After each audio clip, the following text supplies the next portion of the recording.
오늘날 제가 있는 것은 저는 늘 얘기할 때 200% 하나님의 은혜라고 그럽니다. 정말 온전히 하나님의 은혜로 이 자리에 서게 됐습니다. 오늘 이렇게 귀한 시간 저에게 하려서 감사하고요. 여기 현장에 참석하신 분들 그리고 온라인으로도 참석하신 분들 정말 주님의 이름으로 환영합니다. 제가 오늘은 여러분하고 이제 나눌 얘기가 성경의 과학적 권위와 무호성입니다. 강의 순서입니다. 첨다운 과학 시대를 살고 있는데 정말 그 어느 때보다도 우리 많은 지성인들이 지적 교만에 쩌들어 있다고 과언이 아니고 그 지적 교만의 결과가 참 심각합니다. 신앙적으로, 성경적으로. 두 번째는 창조가 사실을 어떻게 알 수 있을까? 많은 사람들이 과학을 얘기하면서 창조가 과학적으로 사실이 아니라고 이렇게 우리를 비난하고 조롱하는데 과연 창조가 과학적으로 사실이 아닐까? 사실이라면 어떻게 확인할 수 있을까를 한번 나누고요. 그 다음 이제 우리가 학교에서 배운 과학 법칙과 과학적 사실들이 도대체 무엇을 증거하는가? 이게 과연 진화가 맞다고 증거하는가? 아니면 창조가 맞다고 증거하는가를 같이 나누겠습니다. 그리고 마지막으로 창세기는 사실이라는 내용으로 오늘 강의를 진행할 텐데요. 오늘은 제가 이제 주로 과학에 대해서 얘기하고 다음 강의에서는 진화론과 유신진화론, 우리 한국 교회와 세계 교회 신앙을 이제 파괴하고 다음 세대들을 신앙을 파괴하고 떠나게 하는 그 폐해가 막심하거든요. 그래서 다음 시간은 진화론과 유신진화론, 자유주의신학 이런 것들이 어떻게 우리의 신앙을 허물고 있고 다음 세대들을 무너뜨리고 있는가를 중점적으로 나누고 반면에 우리는 또 어떻게 대처해야 될 것인가, 우리 자신뿐만 아니라 교회적으로 전 그 크리스찬 단체들로서 어떻게 해야 될 것인가를 같이 나누는 시간을 가지려고 합니다. 먼저 첨단 과학시대 지적 교만의 결과입니다. 말씀을 먼저 보겠습니다. 같이 읽겠습니다. 시작. 태초에 하나님이 천지를 창조하시니라. 믿음으로 모든 세계가 하나님의 말씀으로 지어진 줄을 우리가 아나니 보이는 것은 나타난 것으로 말미암아 된 것이 아니니라. 창세로부터 그의 보이지 않은 것들 곧 그의 영원하신 능력과 신성이 그가 만드신 만물에 분명히 보여 알려졌나니 그러므로 그들이 핑계하지 못할지니라. 누가 헛된 속임수로 너희를 사로잡을까 주의하라. 이것은 사람의 전통과 세상의 초등학문을 따르며 그리스도를 따름이 아니니라. 이 말씀 중심으로 제가 강의가 진행될 텐데요. 우리가 첨단 과학에서 살고 있는데 정말 지성과 영성이 그 어느 때보다도 혼택한 시대를 살고 있습니다. 그리고 많은 현대인들이 방황하고 있고 특히 우리 다음 세대들이 갈팡질팡하면서 신앙적으로 좀 고민하고 방황하고 있는데 왜 이렇게 그 혼란스럽고 방황스러운 시대에 사냐면은 그 이유는 무엇이 옳고 그른지에 대한 정확한 판단의 기준이 없기 때문입니다. 우리는 그 판단의 기준이 하나님의 말씀이라고 이렇게 믿고 있고 그렇게 가르치고 전하고 있는데 오늘 보면은 하나님 말씀의 신적 권위가 무너지고 있다는 거죠. 정말 심하게 무너지고 있습니다. 전 세계적으로 세대들이 하나님 말씀을 못 믿고 다음 세대들이 주일학교 때까지 신앙생활을 잘 하다가도 학교 가면 진화론 교육을 받으면서 이렇게 하나하나 교회를 떠나기 시작하고 이제는 이제 정말 교회에서 다음 세대들을 보기가 쉽지 않은 세상이 됐습니다. 우리가 첨단 과학 시대에 살고 있지만 우리가 사수해야 되는 기독교 신앙의 핵심과 본질이 있습니다. 그것은 천지 만물을 하나님께서 6일 동안 말씀으로 창조하셨음을 믿는 성경적 창조신앙과 그리고 그 위에 세워진 예수 그리스도를 통한 구원신앙 그리고 다시 오실 예수님을 고대하는 재림신앙입니다. 이 세 가지 신앙은 저희가 절대로 타협하거나 포기해서는 안 되는 그런 우리가 정말 목숨을 걸어서라도 사수해야 되는 우리 기독교 신앙의 핵심이고 본질입니다. 만약 창세기가 기록된 대로 사실이 아니라면 창세기뿐만 아니라 성경의 내용들이 사실이 아니라면 우리 신앙은 무너질 수밖에 없습니다. 변질될 수밖에 없습니다. 왜 이 시대에 이렇게 성경의 권위와 무엇성이 중요한가? 그는 성경 말씀의 신적 권위 때문이고요. 모든 성경은 여러분 아시다시피 하나님의 감동으로 쓰여졌기 때문이고 하나님께서 우리에게 성경을 주신 목적 때문에 성경의 권위와 무엇성이 굉장히 중요합니다. 여러분 성경에 어떤 틀린 게 있다면 오류가 있다면 그 성경은 하나님의 말씀으로서 권위를 가질 수가 없습니다. 따라서 성경의 권위는 곧 성경의 무성을 얘기합니다. 모든 성경은 하나님의 감동으로 기록되기 때문에 틀림이 없는 것이고요. 하나님의 감동으로 기록되기 때문에 권위를 갖는 거죠. 따라서 성경 비평의 대상이 될 수가 없습니다. 우리 기독교인들이 권위와 무엇을 믿는 것은 너무나 당연한 일이 아니겠습니까? 그래 안타깝게도 정말 안타깝게도 오늘날 많은 크리스찬 지성인들 사이에서 그리고 신학교에서는 신학 교수들 사이에서 이런 성경의 권위와 무엇성이 무시되고 있고 마음대로 비평하고 있습니다. 정통 기독교 교리는 아시다시피 창세기 1장과 3장을 기초로 하기 때문에 예수 그리스도를 통한 구원은 창세기를 떠나서 설명할 수가 없습니다. 예. 만약에 성경에 기록된 창세기에 기록된 대로의 창조와 인간의 타락과 심판과 구원의 약속을 믿지 않는다면 예수 그리스도 십자가 보면 변질되거나 왜곡될 수밖에 없습니다. 성경의 권위와 무엇성이 도전받는 근본적인 이유가 무엇일까요? 그 이후에 시작된 유행하기 시작한 잘 안 들립니까? 자연주의 철학과 과학주의 때문입니다. 이건 현재도 이제 지성인들 사이에 유행하는 철학이거든요.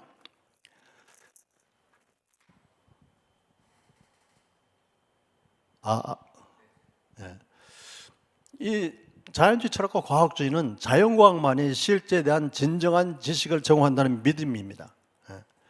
이런 믿음 때문에 학교에서 과학 시간에 배우는 진화론과 빅뱅 우주론은 과학적 사실이라는 아주 강한 믿음, 정말 강한 신념을 갖고 있습니다.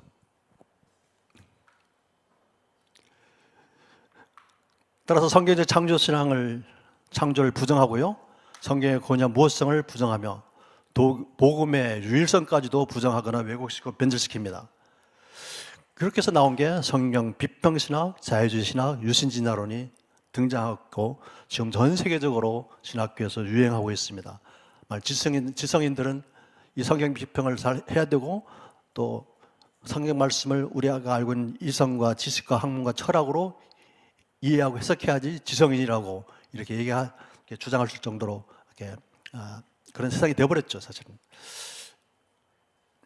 그런데 21세기 사탄의 기독교를 파괴하는 전략이 있습니다. 아까 목사님도 이제 기도 중에 말씀드렸지만 그 사탄의 전략은요, 에덴 동산에서나 지금이나 똑같습니다.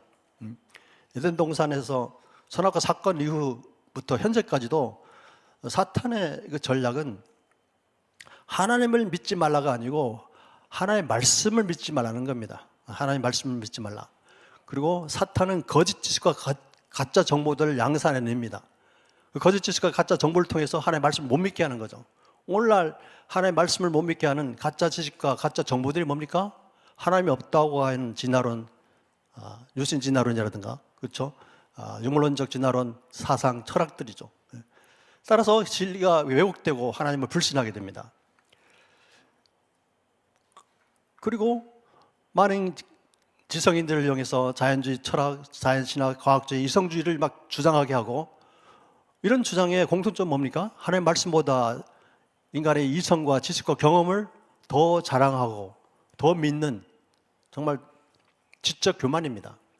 그래서 인간의 이성과 지식으로 성경을 판단하고 비평하는 이제 신학들이 탄생하죠. 그리고 또 사탄의 전략은 이렇게 하면서 결과적으로는 궁극적으로는 창조 질서를 파괴하고 하나님 나라가 구현되는 것을 회방하고 막습니다. 그래서 동성애 차별금지법을 법제하려고 그러고, 그렇게 하면은 동성애가 허용되고 차별금지법이 법제화되게 되면 가족이 무너지고요, 교회 공동체가 파괴될 수밖에 없습니다. 가족과 교회 공동체가 무너지면 그 사회가 무너질 수밖에 없고, 그 사회가 무너지면 그 나라가 무너지는 겁니다. 이게 사탄의 아주 교묘한 전략인데, 이 전략이 에덴 동산에서나 지금과 똑같다는 얘기입니다. 근데 이게 굉장히 효과적으로 먹히고 있는 거죠. 그럼 사탄의 실천 전략이 무엇일까요? 사탄은 자기 의가 강한 크리스천 지식인들을 사용합니다. 그들을 사용해가지고 자유의지와 다양성을 막 중요시하게 하고요, 학문의 자유를 주장하게 합니다. 이들의 공통점이 뭡니까? 창세기를 기록된 대로 믿지 않는 비성경적 창조신학을 갖고 있습니다. 그래서 성경을 비판해야죠. 성경 비평신학, 자유주의 신학, 유신진화론이 확산됩니다. 유행하는 것처럼, 유행처럼. 그러면서 성경의 신적 권위와 무엇을 부정하게 합니다. 신학자들로 하여금, 과학자들로 하여금, 목회자들로 하여금, 교사들로 하여금 성경 말씀보다 세속 지식과 학문과 철학을 더 잘 믿게 함으로써 성경 말씀의 영적 파워를 약화시키고요, 하나님의 주권을 믿는 신앙을 약화시킵니다.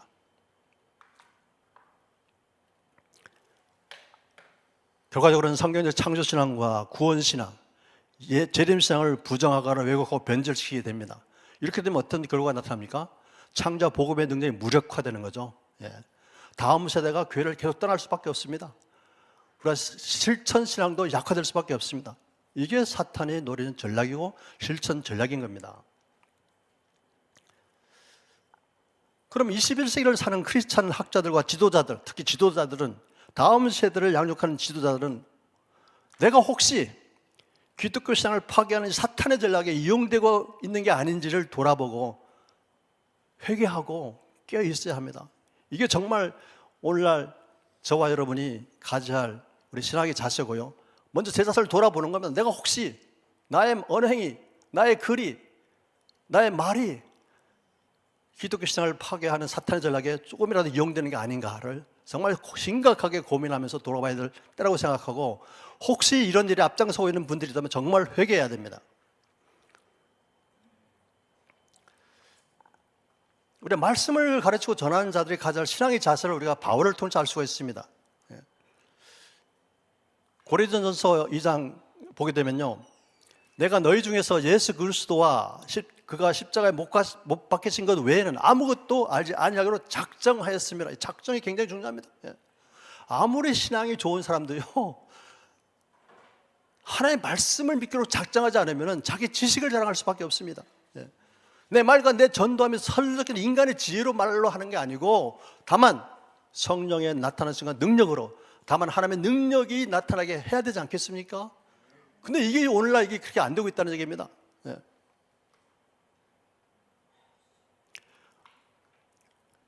바울은 또 이렇게 얘기하죠. 우리가 이것을 말하거니와 사람의 지혜가 가르친 말로 하지 아니하고, 이게 굉장히 중요한 포인트입니다.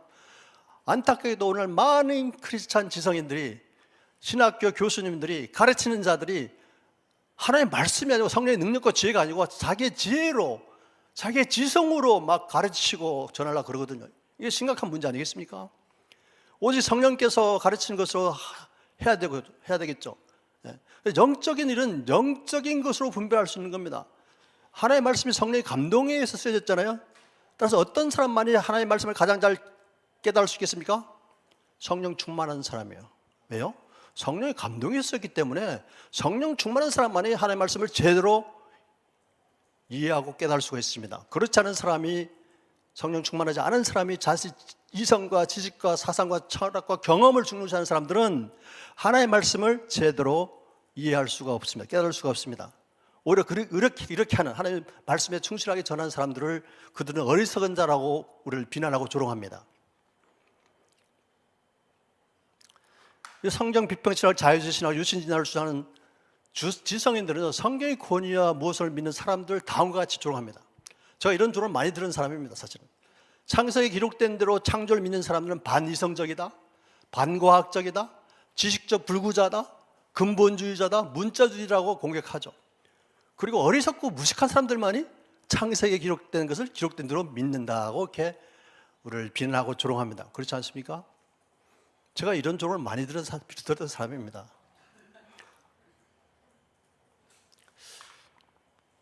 어떤 교수님이 저한테, 제가 이렇게 하나님의 말씀대로 막 전하고 그러니까, 창조학 사역을 하니까, 창조학 사역을 하시는 걸 아시는 분이니까 저한테 좀 그렇게 좀 말씀하시는데, 뭐라고 말씀하셨냐면, 한윤봉 교수는 꽤 세계적인 과학자인데 어떻게 이런 말도 안 되는 것을 믿을 수가 있냐, 과학자가.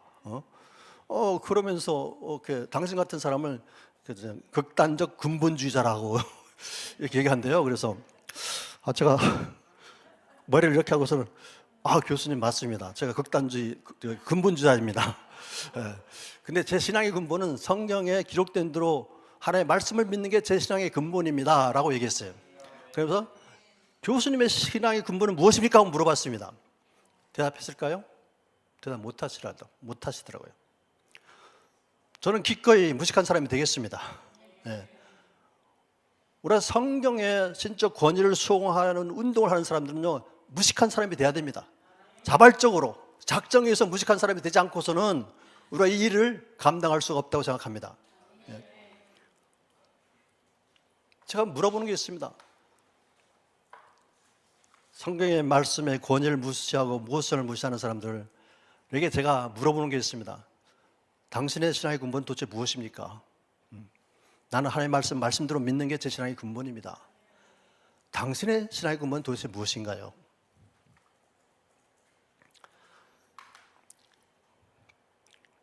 창조과학회는 1981년도에 1월 31일 날 설립됐습니다.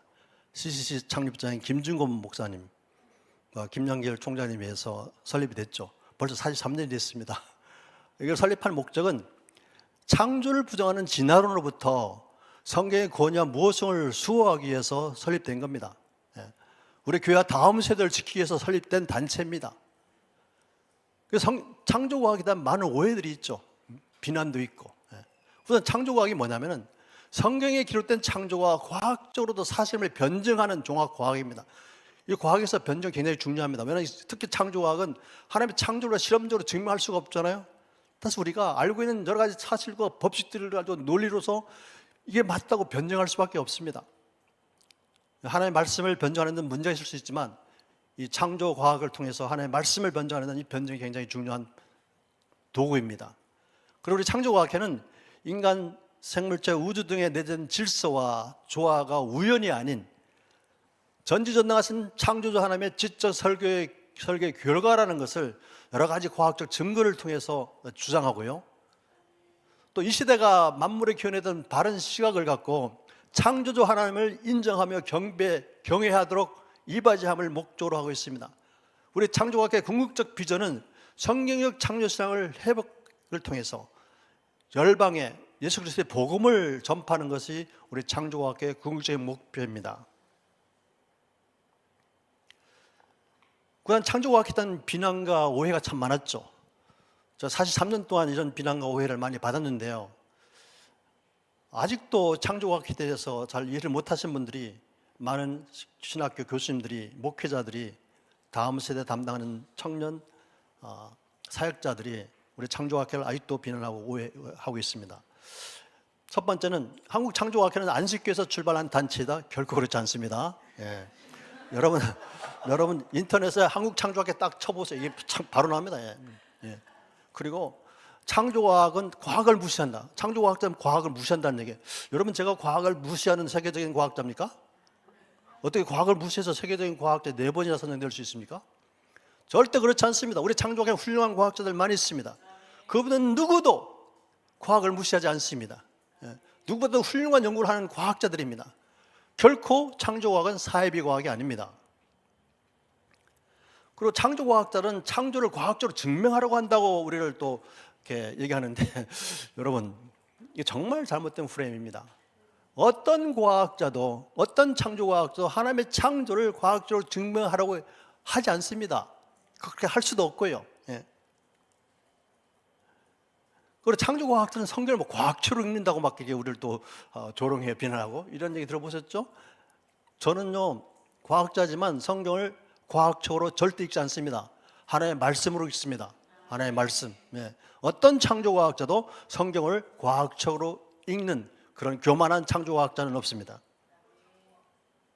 그리고 창조과학자들은 반과학적, 반지성적, 극단적 문자주의라 그러는데 여러분, 오늘 제 강의 들으면서 이게 한준봉 교수가 반과학적인지 반지성적인지 지식적 불구자인지 아니면 극단적 문자주의인지를 여러분 확인할 수 있을 겁니다.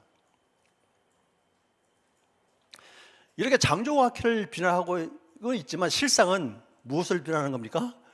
그렇죠. 성경의 신적 권위와 무엇성, 성경의 역사성과 사실성을 부정하고 성경적 창조신앙과 구원신앙을 변질시키고 왜곡시키는 겁니다. 이해가 되셨습니까? 성경 비평신학자, 자유신학자, 유신지자들이 모든 성경의 신적 권위와 무엇성을 부정하는 이유는 성경에는 과학적 오류가 많기 때문이라고 주장합니다. 그리고 창세기는 역사서가 아니라 문학적 서사지 비유 상징으로 해석해야 하는 책이라고 얘기합니다. 그리고 창세기는 고대 근동지방에 우주관으로 기록됐기 때문에 창세기의 내용은 기록된 도를 믿으면 아니 된다고 주장합니다. 그리고 창세기는 모세의 기록이 아니라 여러 저자들이 이스라엘의 정체성을 위해서 편집한 책에 지나지 않는다라고 얘기하죠. 어떤 신학자들은. 그리고 성경을 기록된 도를 믿으면 안 된다. 문자적으로 해석을 해서는 안 된다는 얘기예요. 특히 창세기는 기록된 도를 믿으면 안 된다고 주장합니다. 성경은 여러 해석이 가능하기 때문에 성경에 대한 다양한 해석을 저지하거나 억압하는 것은 학문의 자유를 침해하는 것이다. 따라서 우리가 성경학자들, 신학자들은 성경을 나름대로 얼마든지 비평할 수 있다고 주장합니다. 그게 학문의 자유라는 거예요. 여러분, 성경 과학책이 아닙니다. 그렇지만 놀랍게도 성경에는요, 과학적 사실들이 놀라울 정도로 정확하게 기록되어 있습니다. 여러분, 오늘 제 강의를 통해서 확인하게 될 겁니다. 근데 이건 뭘 뜻하냐면 당시의 성경 저자들은 알 수 없었던 과학적 사실들이거든요, 사실은. 근데 당시의 성경 저자들이 알 수 없었던 과학적 사실들이 정확하게 기록되어 있다는 것은 뭘 뜻합니까? 이 성경이 사람에 의해서 쓰여졌지만 성령의 감동에 의해서 기록되었다는 명확한 증거 아니겠습니까? 네. 캔들 박사님 이런 얘기 했어요. 성경에 있는 모든 말씀은 완전히 진실하며 어떤 부분에서도 오류가 없다. 이게 저와 여러분의 고백 아닙니까? 이 고백 때문에 우리가 성수잡을 하는 거 아니겠습니까? 왜 많은 사람들이 하나님을 믿지 않는가요? 저는 예수님을 참 늦게 영접했습니다. 제가 이제 미국에서 박사 학위를 마치고 한국에 귀국하기 정확하게 10달 전에 예수님을 영접했는데 그때가 제 나이 33살 되던 해였습니다. 그 여름에 제가 한인교회 여름 수련회에 제 친구에서 억지로 끌려갔다가 하나님의 은혜로 그다음 말 예수님을 영접했는데 그전까지 저는 철저한 진화론자였고 철저한 빅뱅 우주론자였고 외계인의 존재도 믿었던 사람입니다. 그런 사람들이 왜 하나님을 믿지 않는가요? 저는 분명한 저한테는 이게 이유가 있었습니다. 첫 번째 이유는 하나님 눈에 보이지 않아요. 하나님 보이면 다 믿겠죠? 두 번째 이유는 뭡니까? 제가 하나님에 대해서 아는 게 하나도 없었어요. 예. 오늘날도 그렇습니다. 우리가 복음을 전해도 많은 사람들 하나님에 대해서 아는 게 없어요. 많이 들어는 봤지만 하나님 어떤 분이 저 구체적으로 모르거든요. 호세아 선지자가 이스라엘 백성이 망하는 이유가 뭐라겠습니까? 유대 지도자들이 히브리 지도자들이 하나님에 대한 올바른 지식이 없어 이 백성이 망한다 그랬거든요. 따라서 오늘날 우리가 정말 첨단 과학사 지식과 정보가 홍수처럼 밀려든 시대에 하나님을 믿고 하나님의 신학을 가르치고 하나님의 신앙을 전하고 가르치는 우리 지도자들은요 정말 하나님의 올바른 지식이 있어야 됩니다. 하나님의 올바른 지식, 성경에 대한 확고한 믿음이 있어야 됩니다. 그렇지 않은 상태에서 가르치면요 어떻게 되겠습니까? 그 결과는 뻔하겠죠, 그렇죠? 그리고 세 번째 이유는 전 세계 모든 사람들이 과학 시간에 어릴 때부터 진화론 교육을 받습니다. 이 진화론 교육 때문에 누구나 다 유물론적인 과학 만능주의 사상을 갖고 있고 진화론적인 세계관을 갖고 있죠. 믿음이 좋은 사람들도 얘기하다 보면 더 진화론적으로 막 얘기하는 경우가 많이 있어요. 왜요? 초등학교부터 대학 졸업할 때까지 계속 진화론 교육을 받으니까 쇠뇌가 돼버린 거예요. 쇠뇌가 돼버렸어요. 쇠뇌가 돼버렸어요. 그러면서 진화론은 과학적 사실이고 반면에 하나님의 창조를 기록한 성경적 창조는 비과학이고 반과학이라고 막 이제 우리를 비난하고 조롱하잖아요. 그럼 과학이 도대체 뭐길래 진화론은 과학이고 성경의 창조는 비과학이라고 할까요? 이걸 우리가 잘 분별하기 위해서는 과학에 대한 올바른 이해가 있어야 되겠죠, 그렇죠? 이걸 여러분이 오늘 시간을 통해서 좀 배우게 될 겁니다. 반면에 왜 하나님을 믿습니까? 저는 분명하게 세 가지 이유가 있습니다. 그분은 살아계시기 때문에. 하나님의 죽은 분이라면 저와 여러분은 이걸 믿을 필요가 없고 우리가 하나님을 전하고 복음을 전할 필요가 하나도 없잖아요. 근데 창조주 하나님은 살아계시고 우리 죄인들을 구원하기 위해서 오신 이 땅에 오신 하나님이 예수님이기 때문에 우리가 이렇게 이런 시간을 가지고 우리의 믿음을 세우며 우리가 믿음을 또 복음을 전하는 게 아니겠습니까? 그 다음 인간을 죄에서 구원할 수 있는 유일한 분이기 때문에 믿습니다. 저는 이런 예를 잘 드는데 자동차 고장나면 누가 가장 잘 고칠 수 있습니까? 그렇습니다. 자동차를 설계하고 만든 사람이 가장 잘 고칠 수 있죠. 마찬가지 논리입니다. 우리 인간들 모든 죄와 불에서 건지시고 온전케 하시고 구원할 수 있는 분은 우리를 창조하신 창조주밖에 없습니다. 따라서 우리가 창조주 하면 확실한 신앙 고백이 있다면 주는 그리스도시고 살아계신 하나님의 아들은 신앙 고백도 가능해지는 겁니다. 왜요? 예수 창조신앙 위에 예수님을 통한 구원신앙이 세워졌기 때문입니다. 하나님이 우리 인간을 창조하지 않으셨다면 예수 믿다가 오실 필요가 없으셨잖아요. 세 번째 제가 하나님을 믿는 이유는, 제가 하나님 믿기 전까지는 성경에 대해서 정말 무식하고 모르는 게 많았지만, 제가 예수님을 영접한 후에 성경을 보면서 깨달은 게 뭔지 아십니까? 제가 그렇게 비과학이라고 공격했던 성경의 내용이 너무나 과학적으로 사실인 게, 만약 성경의 내용이 역사적으로 과학적으로 사실이 아니라면은 저는 과학자잖아요. 저는 논리적인 사람입니다. 굉장히 논리적인 사람입니다. 저는 의자리에 설 수가 없을 겁니다. 만약 성경에 이런 오류가 있다면은. 근데 제가 예수님을 영접한 이후에 성경을 보면서 깨달은 게 뭔지 아십니까? 성경에는 틀림없다는 거예요. 과학적으로도. 그래서 제가 이런 사역을 하는 겁니다. 현실은 무엇입니까? 창조와 창조주를 부정하는 왜곡되고 편향된 과학교육이 전 세계적으로 이제 이루어지고 있거든요. 예. 우리나라 한번 볼까요? 이건 초등학교 4학년 국어 교과서에 나온 내용인데, 인간의 조상은 이런 제목이죠. 인간의 조상은 바퀴벌레, 개, 돼지이며 인간은 진화 과정에서 우연히 생겨난 동물일 뿐이다. 이것을 우리 자녀들이 주일학교 때까지, 초등학교 입학 전까지 신앙생활을 잘하던 우리 자녀들이 초등학교 하면 이걸 배운다는 겁니다. 이건 인간의 존엄성에 철저하게 부정되는 거 아니겠습니까? 이런 교육을 애들이 초등학교, 중학교, 고등학교, 대학까지 계속 배우니까 어떻게 되겠습니까? 하나님 믿겠습니까?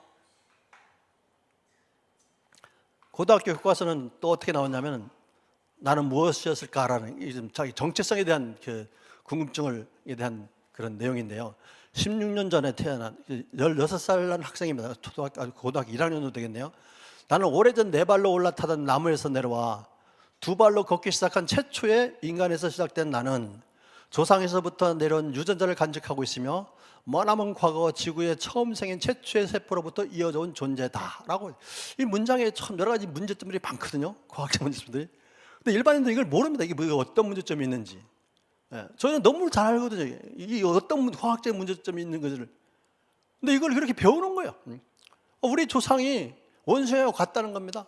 우리 조상 거슬러 가면은 단세포 생명체, 세균, 박테리아 같은 원시 생명체들이 우리의 조상이 났다는 거예요. 거슬러 올라가면은. 이걸 배우거든요, 이거는.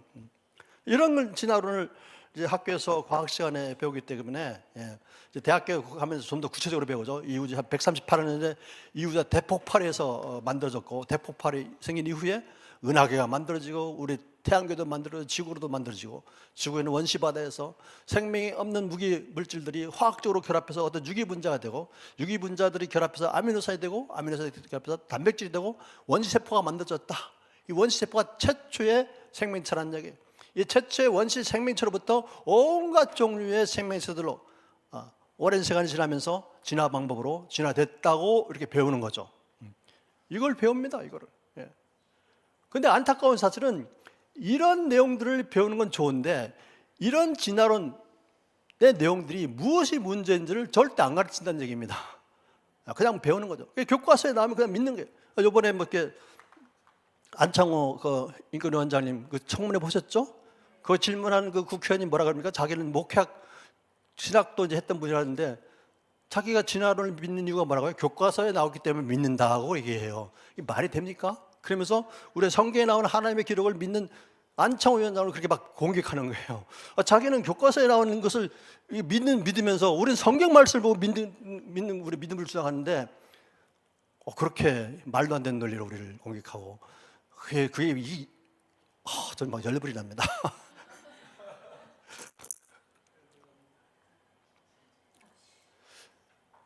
심각한 현실은 뭐냐면은, 이런 진화론 교육을 받은 진화론적 세계관을 가진 고등학생들, 우리나라의 경우에 매년 40만 명, 50만 명이 배출됩니다. 우리나라 전체 인口 5천만 명이기 때문에 약 1% 정도가 이런 진화론 교육, 진화론 세계관을 갖고 나오는 거죠. 그럼 전 세계 인구가 약 80억이잖아요. 그럼 1%면 약 1년에 한 8천 명, 약 1억 명 정도가 전 세계적으로 약 1억 명 정도의 학생들이 고등학교를 진화론적 세계관을 갖고 배출하게 됩니다. 졸업하게 됩니다. 사실 이렇게 진화론 교육을 받은 청년들이 계속해서 세속적 문화를 만들어내고 반복적으로 다음 세대들에게 이제 전하면서 유행시키거든요. 그래서 창조주 하나님을 믿는 신앙을 버리게 합니다. 하나님의 말씀을 못 믿게 합니다. 하나님의 말씀 못 믿으면 어떻게 됩니까? 교회 가기 싫죠. 하나님의 말씀이 안 믿어지면 어떻게 됩니까? 하나님 곁을 떠나갈 수밖에 없습니다. 하나님과 소통이 안 되고요. 소통이 안 되면 떠나갈 수밖에 없습니다. 이게 사탄의 전략입니다. 진화론적 세계관을 가지게 되면 성경적 세계관을 떠나서 하나님을 부인하게 되고, 하나님 대신 누가 신이 되는 겁니까? 자연이, 진화론이, 빅뱅 우주론이, 이게 하나님 자신을 대신하게 됩니다. 다음 세대 왜 교회를 떠나고 있는가? 심각하죠. 정말 모든 교회마다 이게 걱정이지 않습니까? 목사님들이 제일 많이 걱정하세요. 그래서 여쭤봅니다. 어떻게 하실 겁니까? 라고 여쭤보면 마땅한 대책이 없는 것 같더라고요. 왜 대책이 없겠습니까? 정확한 이유를 모르기 때문이죠. JP 모럴랜드는 이런 얘기 했습니다. 과학주의와 이와 관련된 문제들을 우리가 제대로 다루지 못한 까닭에 젊은이들이, 특히 다음 세대들이 교회를 떠난다는 얘기입니다. 나이 드신 분들은 저는 염려하지 않습니다. 미안한 얘기지만 연세 드신 분들은 다 신앙이 좋잖아요. 그분들은 다 신앙이 좋기 때문에 다 천국 갈 겁니다. 문제는 그분들의 자녀들, 후손들, 자녀들, 손주들이 문제인 거죠. 어른들은 신앙생활 잘하다가 하나님 앞에 갔을 때 하나님 칭찬하시겠죠. 너 신앙생활 잘하다가 이 천국에 왔구나. 그런데 하나님 또 그 다음 여쭤보실 것 같아. 근데 너희 자녀들은 다 어디 가 있느냐? 너희 자녀들은 다 어디가 있냐? 너는 신앙생활 잘하다가 왔는데 너희 자녀들, 너희 후손들, 너희 손자들은 다 어디 갔냐고 하나님께서 여쭤보실 것 같아요. 정말 엄청난 책망일 거라고 생각합니다. 대책이 무엇일까요? 우리 기독교인들은 자기가 믿는 내용만이 아니라 믿어야 하는 이유도 알아야 합니다. 여기는 특별히 과학주의를 폭로하고 격파하며 과학과 성경을 연관짓는 문제를 다룬 일이 포함된다는 얘기입니다. 많은 사람들이 과학으로 성경을 얘기하는 걸 막 터부시하는데 결코 그렇게 안 된다는 얘기입니다. 오늘날 세상이 어떤 세상입니까? 얼마나 많은 과학 지식과 정보가 넘쳐나는 세상입니까? 우리 자녀들이 너무나 많은 과학적 지식과 정보들을 다 갖고 있습니다. 그들에게 하나님 왜 믿어하는지, 왜 성경 말씀이 사실인지, 왜 예수님이 나를 죄에서 구원하기 위해서 이 땅에서 하나님인지, 왜 성경에 기록된 기적들이 이게 그 사실인지를 우리가 제대로 설명하지 못하면은 교회를 떠날 수밖에 없습니다. 근데 안타깝게도 교회들이 이런 일을 아직 못하고 있다는 얘기입니다. 걱정만 하고 있죠. 두 번째입니다. 창조가 사실은 어떻게 알 수 있을까요? 21세기 첨단 과학 시대를 사는 현대인들은 자연과 과학은 창조를 부정한다고 얘기합니다. 그렇죠? 대부분 이렇게 생각합니다. 저도 그렇게 이렇게 얘기했던 사람이고, 이런 이유로 기독교인들을 조롱하고 비난했던 사람이거든요. 그럼 진실은 도대체 무엇일까요? 우리 한번 확인해 봐야 되겠죠. 한번 생각해 봅시다. 성경에 기록된 창조가 사실이라면요, 하나님은 전지전능하신 분이기 때문에 전지전능하신 창조주 하나님의 지혜와 설계에 의해서 창조되었다면은 그 결과는 어때야겠습니까? 그 결과는, 그렇죠, 최고 수준의 아름다움과 질서와 조화를 가져야 되겠죠. 이런 최고 수준의 아름다움과 질서와 조화는 오랜 시간만 주어지면 저절로 만들어지는 겁니까? 절대 아니죠. 여러분 다 알고 있습니다. 그러면 이런 아름다움과 질서가 조화가 만드는 이런 것이 가능하게 하는 어떤 방법, 원리가 있어야 되겠죠. 원리. 그걸 우리가 과학에서 이제 기본 원리 또는 과학 법칙 또는 자연 법칙이라고 합니다. 이런 이유 때문에 이 피조 세계가 최고 수준의 아름다운 질서와 조화를 갖고 있는 거고, 더군다나 이런 과학 법칙들은 저절로 우연히 만들어지는 게 아닙니다. 이건 엄청난 우리 인간의 지혜와 능력으로 상상할 수도 없는 지혜와 능력을 가진 창조주 하나님이 만들어 놓지 않으면 존재할 수 없는 것들이 이 과학 법칙이고 자연 법칙이거든요. 따라서 우리가 학교에서 보는 과학 법칙, 자연 법칙도 누가 있음을 증거하겠습니까? 이런 것을 만든 분이 있음을 증거하겠죠. 그렇죠? 이런 분이 도대체 누군가, 이걸 만들 수 있는 누군가를 우리가 창조주 하나님을 고백할 수 있어야 되는데, 안타깝게도 우리 자녀들이 그 고백을 못 한다는 얘기예요. 그 이유가 뭐겠습니까? 우리가 제대로 가르치지 않기 때문이죠. 성경 말씀에 근거해서. 이게 심각한 현실입니다. 심각한 문제고. 무엇을 뜻합니까, 이것이? 이런 사실은 하나님 만들어 놓은 이 피조 세계는, 모든 피조물 속에는 하나님의 창조 능력과 신성이 담겨 있다는 것을 뜻합니다. 한번 읽어보겠습니다. 시작. 창세로부터 그의 보이지 않는 것들, 그의 영원하신 능력과 신성이 그 만드신 만물에 분명히 보여 알게 되니 그러므로 저희가 핑계치 못할지니라. 이 최고 수준의 아름다운 질서 조화가 뭡니까? 전지전능하신 창조주 하나님의 창조의 능력과 신성의 결과들이 아니겠습니까? 따라서 우리가 하나님이 창조하시는 그 과정을 목격하지는 못했지만 우리는 얼마든지 이 피조세계가 창조의 결과인지 우연이 된 결과인지를 얼마든지 저와 여러분이 이미 알고 있는 지식으로도 상식으로 너무 충분하게 분별할 수 있다는 겁니다. 한번 이 동영상을 보면서 이 우주가 얼마나 최고수준 아름다운 질서와 조화를 갖고 있는지 보겠습니다. 동영상 보내주세요. 예.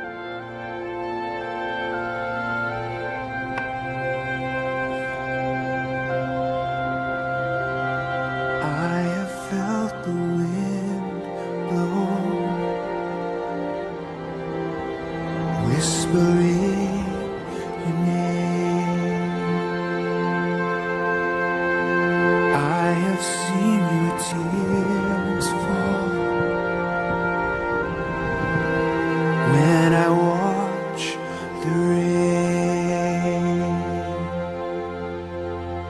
And how could I say there is no God when all around creation calls a singing bird, a mighty tree, the vast expanse of open sea.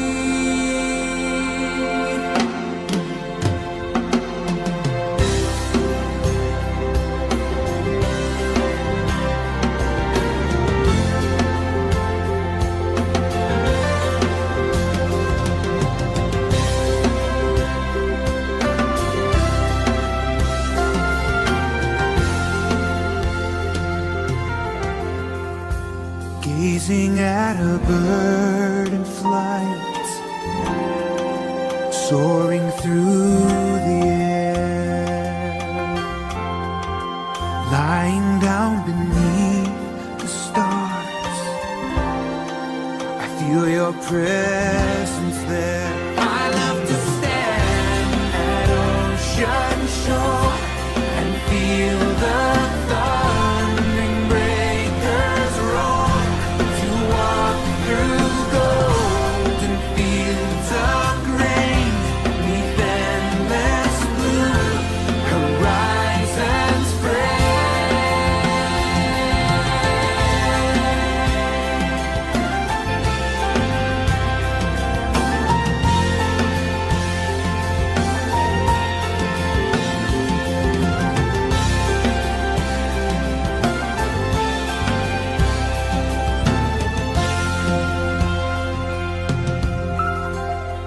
listening to a river run, watering the earth. 아름답죠? 저와 여러분이 사는 이 세상이 얼마나 아름다운가요?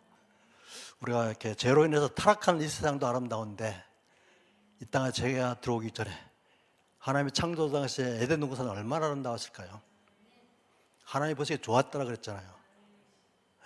그 창조 당시 이 세상은 정말 우리 상상할 수 없을 정도의 최고 수준의 아름다움과 질서와 조화가 있었을 겁니다. 여러분이 동영상 보면서 많은 생각이 들었을 텐데 중요한 사실이 뭐냐면은 자연은 창조와 심판의 결과만을 보여줄 뿐입니다. 자연이 어떻게 존재하게 되었는지 그 기원에 대해서 결코 설명하지 않습니다. 많은 사람들이 이 포인트를 놓칩니다. 더군다나 과학의 한계 때문에 어떤 과학자도 자연을 제대로 다 풀어낼 수가 없습니다. 어떤 과학자도 이 자연의 이 우주에서 일어나는 현상들이 제대로 다 이해하지도 못하고 설명도 못합니다. 그럼에도 불구하고 우리 인간의 이성으로 기원의 문제를 풀려고 하고 있잖아요. 그 결과 나온 게 뭡니까? 진화론, 빅뱅 우주론입니다. 이 진화론이야말로 하나님께서 가장 싫어하시는 지적 우상입니다. 오늘날 우리 많은 사람들이, 현대인들이 정말 지식과 정보가 난무하는 이 시대에 우리가 먼저 깨뜨려야 할 우상이 뭐냐면 저는 지적 우상이라고 생각합니다. 지적 우상. 왜냐하면 이 잘못된 지적 우상 때문에 많은 사람들이 하나님 없다 그러고 성경이 틀렸다 그러고 성경을 마음대로 비평하고 비난하잖아요. 그렇죠? 피조세계의 특징이 있습니다. 여러분 아까 보신 것처럼 이 피조세계는 최고 수준의 아름다운 질서와 조화를 갖고 있고 신비를 갖고 있습니다. 이렇게 할 수 있는 이유는 뭡니까? 이 우주가 너무나 놀라울 정도로 완벽하게 미세하게 조정되고 있기 때문에 가능한 겁니다. 이런 완벽한 미세 조정들은 어떤 과학자도 부정할 수 없는 사실입니다. 여러분, 이런 미세한 조정이 우연히 오랜 시간 먼저 집어주면 저절로 됩니까? 아니죠, 그렇죠? 이건 최고 수준의 지적 결과임을 여러분 믿으시기 바랍니다. 많은 별들이 있지만 이 지구처럼 생명체가 살 수 있는 별이 있을까요? 많은 과학자들이 이 지구에서 진화로 내에서 우연히 발생한 생명체가 진화 방법으로 다양한 생명체들로 진화하고 발달했기 때문에 탄생했기 때문에 지구 외에 지구와 같은 조건을 갖고 있는 별이 있다면 그곳에서도 생명체가 자연적으로 발생해서 진화했을 거라는 믿음을 갖고 있습니다. 그래서 오늘 많은 과학자들이 지구 외에 다른 별에 생명체가 있는지를 찾고 있거든요. 그런데 여러분, 저도 그런 걸 막 관심을 갖고 나름 공부했던 사람인데 절대 지구 외에 다른 별에 생명체가 존재할 수가 없습니다. 그 이유가 뭔지 아십니까? 지구에 생명체가 살 수 있는 이유는 뭡니까? 간단합니다. 생명체가 살기에 가장 완벽한 조건이 다 갖춰졌기 때문에 생명체가 존재하는 겁니다.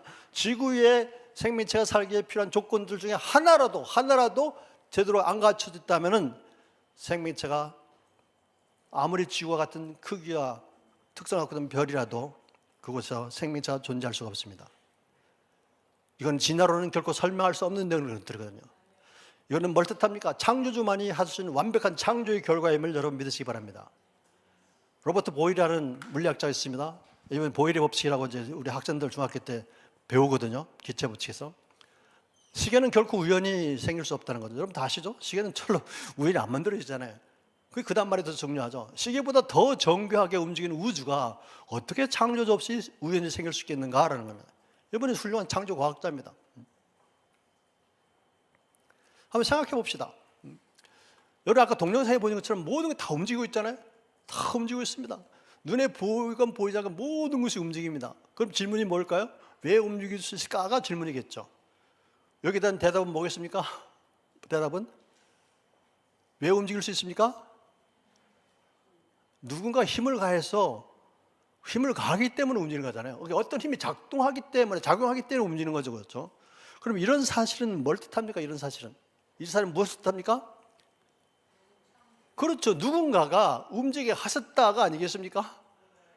그 다음 질문은 뭐겠습니까? 그는 누구이냐? 그는 누구이냐? 누구겠습니까? 하나님입니다. 하나님이 움직이게 하셨습니다.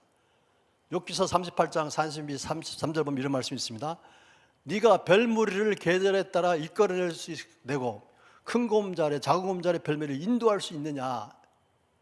네가 천체 운행 법칙을 아느냐? 네가 땅에 자연 법칙을 세웠느냐? 라고 하나님이 직접 욥을 신문하시거든요. 누가 움직이게 하셨습니까? 누가 이 움직이는 모든 질서 법칙들을 다 만드셨습니까? 이는 읽겠습니다. 시작. 이는 하나님의 영광의 광채시여 그 본체 형상이시라 그의 능력의 말씀으로 만물을 붙드시며. 히브리서 1장 3절. 하나님의 능력의 말씀으로 온 우주를 만드시고 그 피조세계에 질서가 유지되도록 하나님의 법칙을 만드시고 유지되도록 하고 계시다는 겁니다. 하나님이 붙드시고 계신 거죠. 하나님이 수수방관하고 있는 게 아닙니다. 아름답죠. 자연이 정말 아름답습니다. 꽃이 없는 세상 정말 삭막하겠죠. 과일이 없는 세상 여러분 살 수 정말 과일이 없다면 정말 살 맛이 안 날 것 같아요. 정말 아름답습니다. 왜 이렇게 아름다울까요? 다 이유가 있죠. 여러분 아까 동영상은 너무 아름다웠잖아요. 왜 아름다웠을까요? 다 이유가 있습니다. 이유가 뭘까요? 첫 번째, 일자 모양이 있죠. 일자 모양이 있기 때문에 아름답습니다. 일자 모양이 없으면 아름다울 수가 없습니다. 일정한 모양이 있지만 질서가 있어야지 아름답습니다. 레고 블록이 일단 모양이 있지만 레고 블록을 쌓아놓으면 무질서해서 아름답지가 않잖아요. 일정한 모양이 있더라도 질서를 가질 때 아름답습니다. 그래서 이런 일정한 모양과 질서는 저절로 안 만들어집니다. 오랜 시간이 주어지면 저절로 만들어지는 게 아니라니까요. 이런 일정한 모양과 질서를 만드는 데 필요한 원리들이 있죠. 원리. 그 원리들이 바로 우리가 학교에서 배우는 과학 법칙, 과학적 사실, 공학적 원리들입니다. 이런 이유 때문에 세상이 아름다운 거고, 이런 이유 때문에 과학자들이 연구할 때 수학을 이용하는 겁니다. 왜 수학을 이용합니까? 그 어려운 수학을 골치 아프게. 이런 특징 때문에 과학자들이 수학을 이용해서 자기 이론을 개발하고 그 수학적으로 유도된 이론이 맞는지를 실험하면서 과학적 사실들을 밝혀내는 거거든요. 이렇게 창조됐기 때문에 이 피조세계는 아름다울 수밖에 없었죠. 하나님 보시기에 아름다웠다라 이 말씀은 문학적 표현이 아닙니다. 말씀 그대로 전지전능하신 하나님 보시기에 아름다웠다는 얘기예요. 상상해 보세요. 상상해 보세요. 제가 없인 하나님이, 제가 있는 우리가 보기도 이 세상이 아름다운데 제가 없인 창조주 하나님 보시기에 아름다웠어요. 그 아름다움은 정말 우리 상상할 수 없는 최고 수준의 아름다움과 질서와 조화가 아니겠습니까? 이런 게 오랜 시간만 주어지면 저절로 막 만들어진다고요? 그렇게 제가 믿었던 무식한 사람 중에 한 사람이에요. 저도. 예. 저 33살까지 믿었어요. 정말. 예. 그러면 저와 여러분이 우리 자녀들이 학교에서 배우는 과학 법칙과 여러 사실들이 있는데 이게 도대체 무엇을 증거하는가를 확인해 봐야 되겠죠. 그렇죠? 첨단 과학 시대에 정말 살고 있습니다. 정말 저 핸드폰 없어도 우리가 좀 편하게 살 수 있을 것 같아요. 너무 핸드폰이 폐해가 많습니다. 뭐 좋은 것도 있지만. 예. 그래서 그 과학은 창조주를 부정한다 그러죠, 사람들이. 대부분 다 그렇습니다. 우리 기독교인들도 과학은 창조주를 부정해. 과학과 성경은 별개야. 그러면서 진화론은 증명된 사실이다. 과학적 증명된 사실이기 때문에 그건 거역할 수 없다고 막 주장하죠. 따라서 창조주는 존재하지 않는다는 거예요. 진화가 됐다면. 진화가 사실인 걸 믿는 사람이 어떻게 창조주를 이렇게 인정할 수 있겠습니까? 그러면서 이 창조주가 창조를 기록했음을 기록한 성경을, 특히 창세기를 믿을 수 없다. 창세기 내용들은 창조주 하나님이 있다는 것을 나타내는 것이지 그 기록된 대로 믿으면 안 돼. 라고 이렇게 주장하죠. 그러면서 성경을 이성적 과학적으로 막 비평할 수 있다고 주장합니다. 그래서 오늘날 유행하고 있는 거죠. 크리스찬 지성인들 중에, 지식인들 중에. 제가 좀 신학교 교수님들하고 꽤 많이 알고 우리 합신하고는 정말 막역한 우리 관계를 갖고 있고요. 합신의 교수님은 너무 훌륭하십니다. 정말 훌륭하신. 물론 다른 이제 신학교 교수님도 훌륭한 분들 많으신데 그 중에는 그렇지 않은 분들도 있거든요. 제가 이제 오늘날 신학교를 보면서 안타까운 게 뭐냐면은 오늘날 신학교에서 좀 이 성경 고등 비평학 무슨 유신 진화를 다 배우고 나오거든요. 그 신학교를 졸업한 신학생들이 다 교회 가가지고 다음 세대 사역자들로 이제 헌신하고 섬기고 있잖아요. 근데 문제는 그분들하고 얘기하다 보면 정말 성경적 창조 신앙이 확신이 없어요. 성경을 제대로 안 믿어요. 성경을 막 비평해요, 비난해요.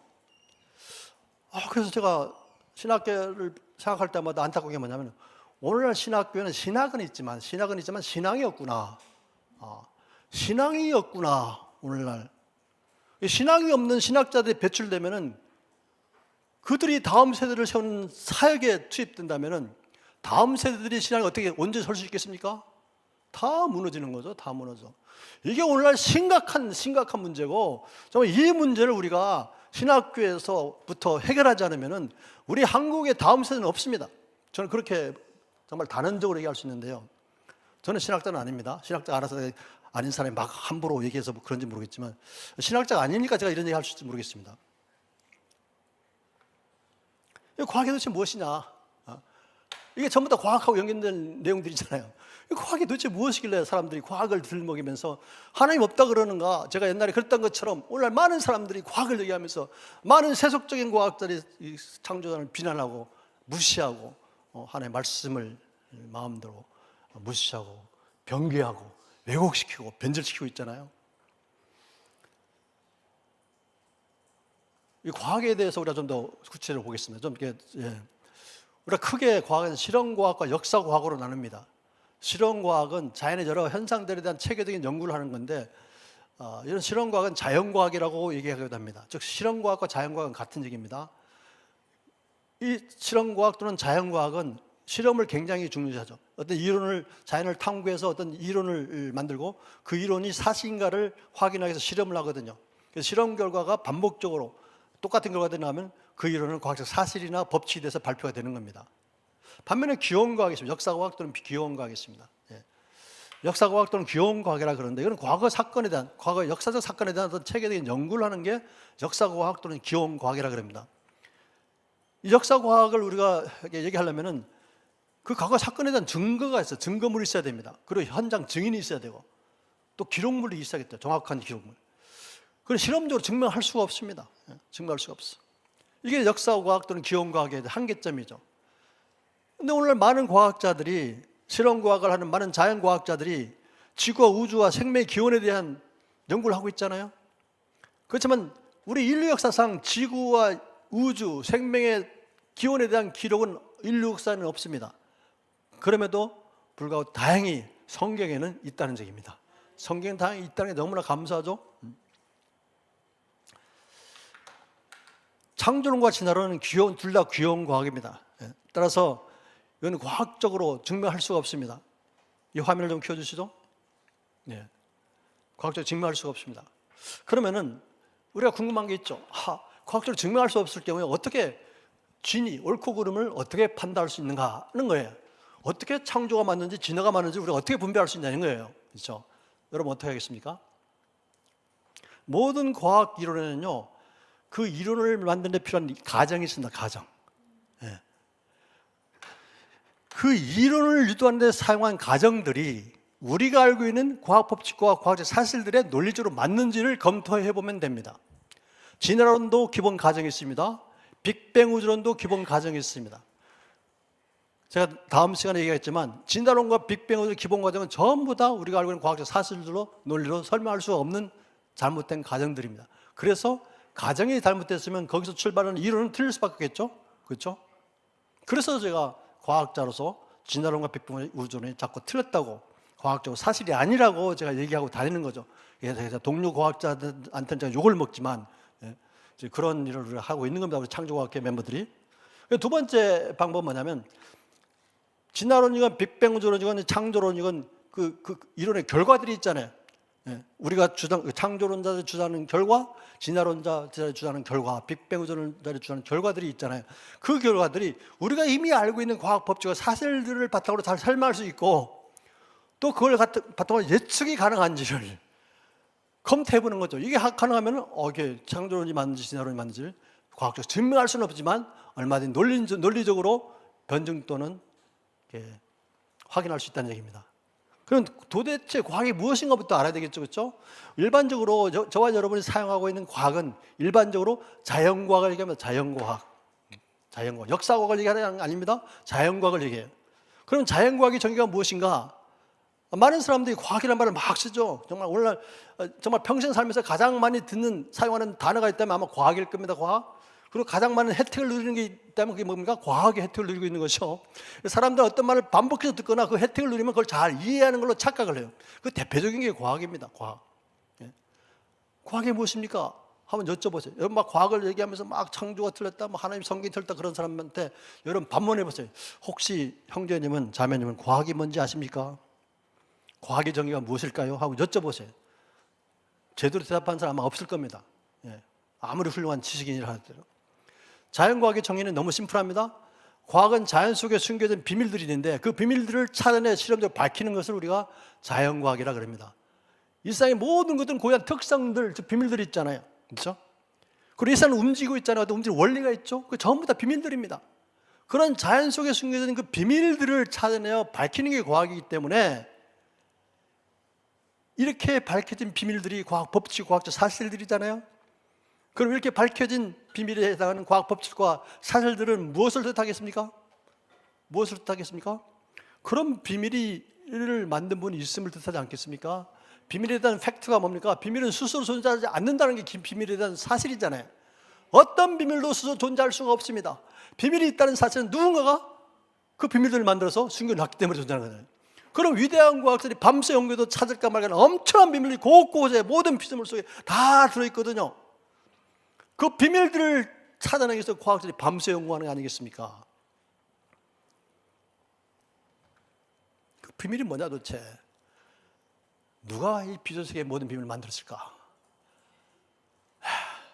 답이 나오겠죠? 이렇게 밝혀진 비밀들은 도대체 증거하는 것이 무엇일까? 진화일까? 창조일까? 결론이 뭔지 아십니까? 과학은 창조주가 있음을 증거한다는 얘기입니다. 왜 그래요?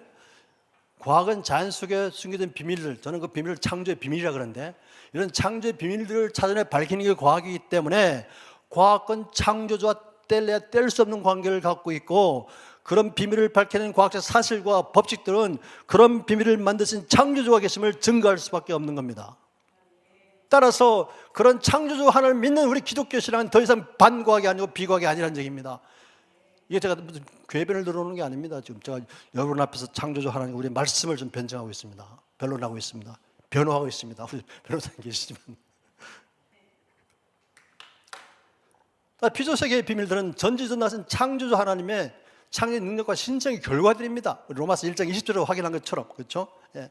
한번 같이 볼까요? 다시 창조로부터 그에 보이지 않는 것들, 그 영원하신 능력과 신성이 그 만드신 만물에 분명히 보여하게 되다니, 그러므로 저희가 핑계치 못할지니라. 예.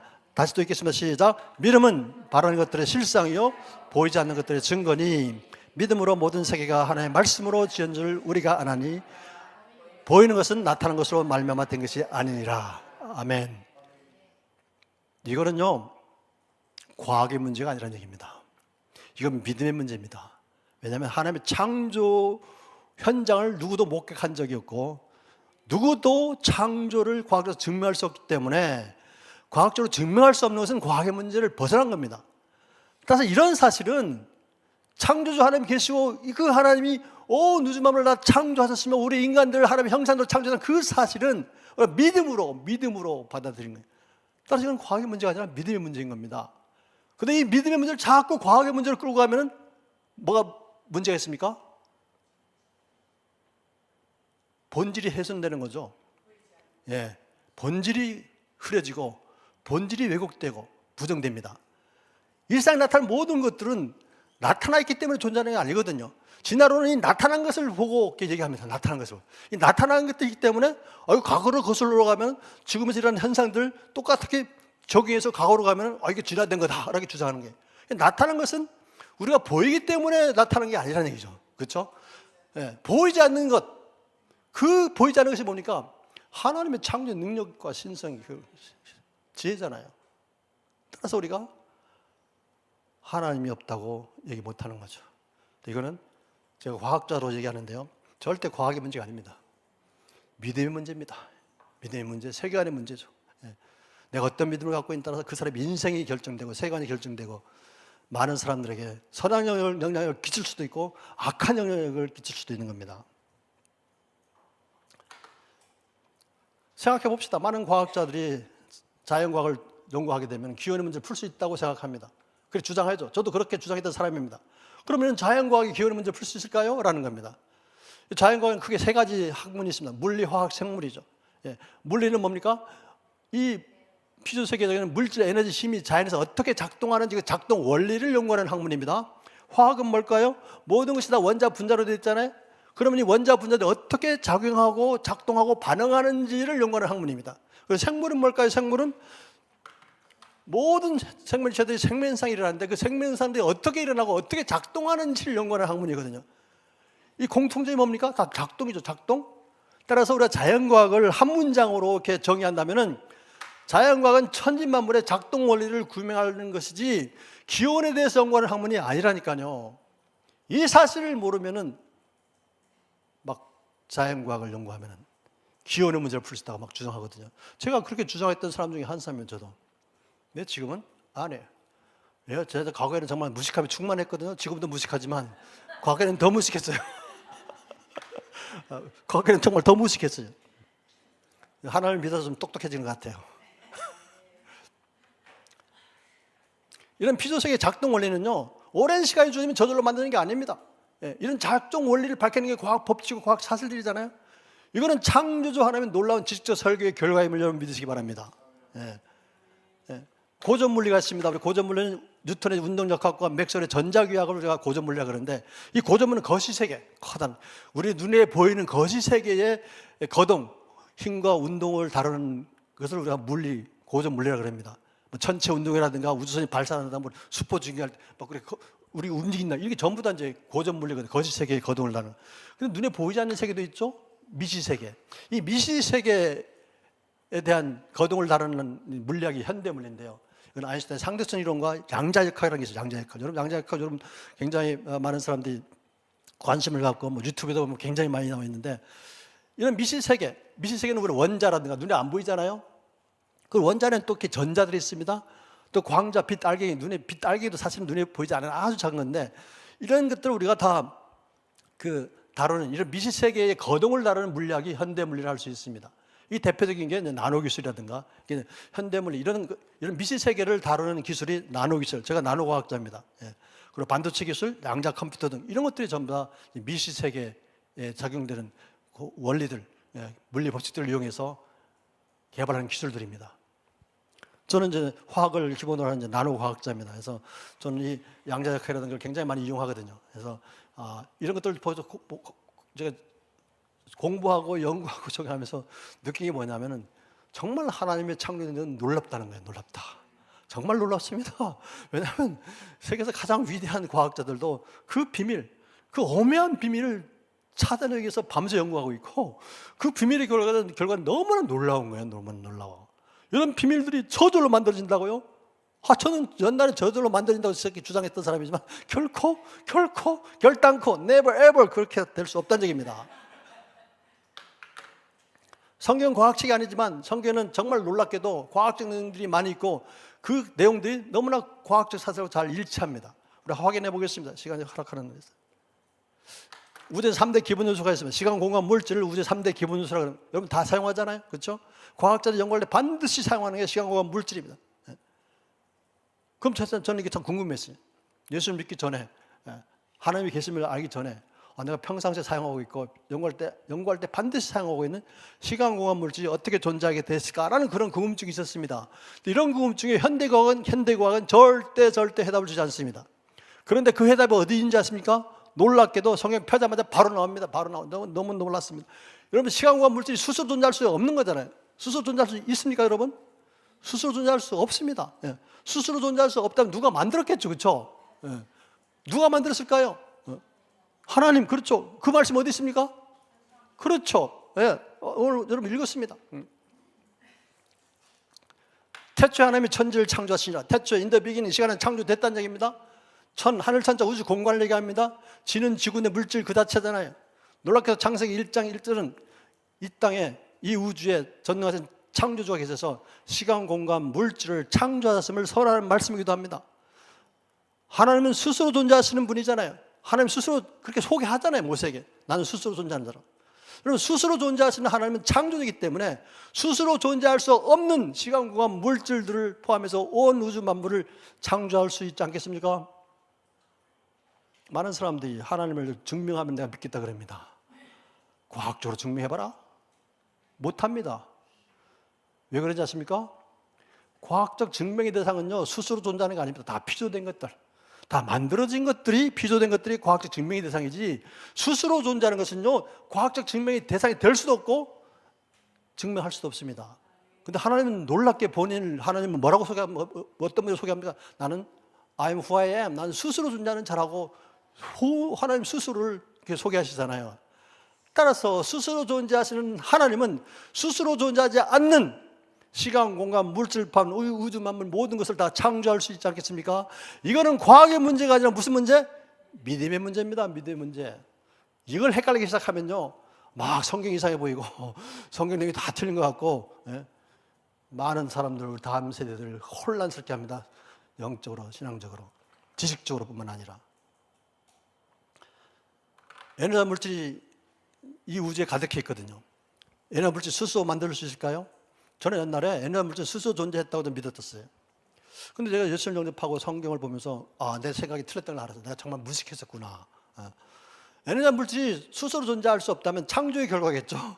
그러면 에너지 물질 창조의 결과함을 증명하는 어떤 과학 법칙이 있어야 되지 않을까요? 그렇습니까? 안 그렇습니까? 있겠죠. 물질은 세 가지 상태가 있습니다. 고체, 액체, 기체. 이 상태 변화를 시키려면 반드시 열을 가하거나 빼줘야 돼요. 그 에너지와 물질은 아주 불가분의 관계 갖고 있죠. 그럼 우리 에너지에 대한 법칙을 먼저 보게 되면은 우리 학교에서 여러분 다 배운 내용들입니다. 중학교 2학년 때 다 배우거든요. 연락학 제1법칙, 에너지 보존 법칙이라고 합니다. 연락학은 에너지와 일과의 관계를 다루는 학문입니다. 에너지 보존 법칙은 이 우주 안에 존재하고는 에너지 총량은 항상 일정하게 보존된다는 얘기죠. 단지 에너지 종류는 바뀔 수 있지만, 에너지 종류는 바뀌지만 에너지 총량은 항상 일정하게 보존된다는 게 여러분이 자녀들이 중학교 1학년, 2학년 때 배우는 에너지 보존 법칙입니다. 여러분도 다 이미 알고 있는 거거든요. 예. 그러면 이 법칙이 얘기하는 게 이 우주의 존재하고는 에너지 총량이 항상 일정하게 보존된다는 거잖아요. 그러면 질문하겠습니다. 에너지 총량이 일정하게 보존되기 위해서는 질문합니다. 에너지가 스스로 막 만들어지면 되겠습니까? 안 되죠. 안 되죠. 그렇죠? 제 논리가 무슨 어렵습니까? 예? 너무 명확하잖아요. 예? 따라서 에너지 보존 법칙은 이 우주에 존재하는 에너지는 스스로 만들어진 게 아니라는 얘기예요. 그 다음 또 누가 있습니까? 여러분이 잘 아는 아인슈타인이 있죠. 예. 그 에너지는 여기서 종류는 바뀔 수 있지만 스스로 창조되지 않는다는 겁니다. 그 다음 아인슈타인, 여러분 이식 아시죠? 이게 몰라도 살아가는 지장은 없지만, 예. E는 에너지를 얘기합니다. M은 물질의 질량이고요. C는 빛의 속도입니다. 이 식이 얘기하는 게 뭐냐면 물질은 곧 에너지라는 얘기입니다. 물질은 곧 에너지. 음식물이 물질이잖아요. 음식을 먹어서 우리가 뭘 만듭니까? 살아가는 데 필요한 에너지를 만들잖아요. 자동차 가려면 물질은 휘발유가 필요하죠.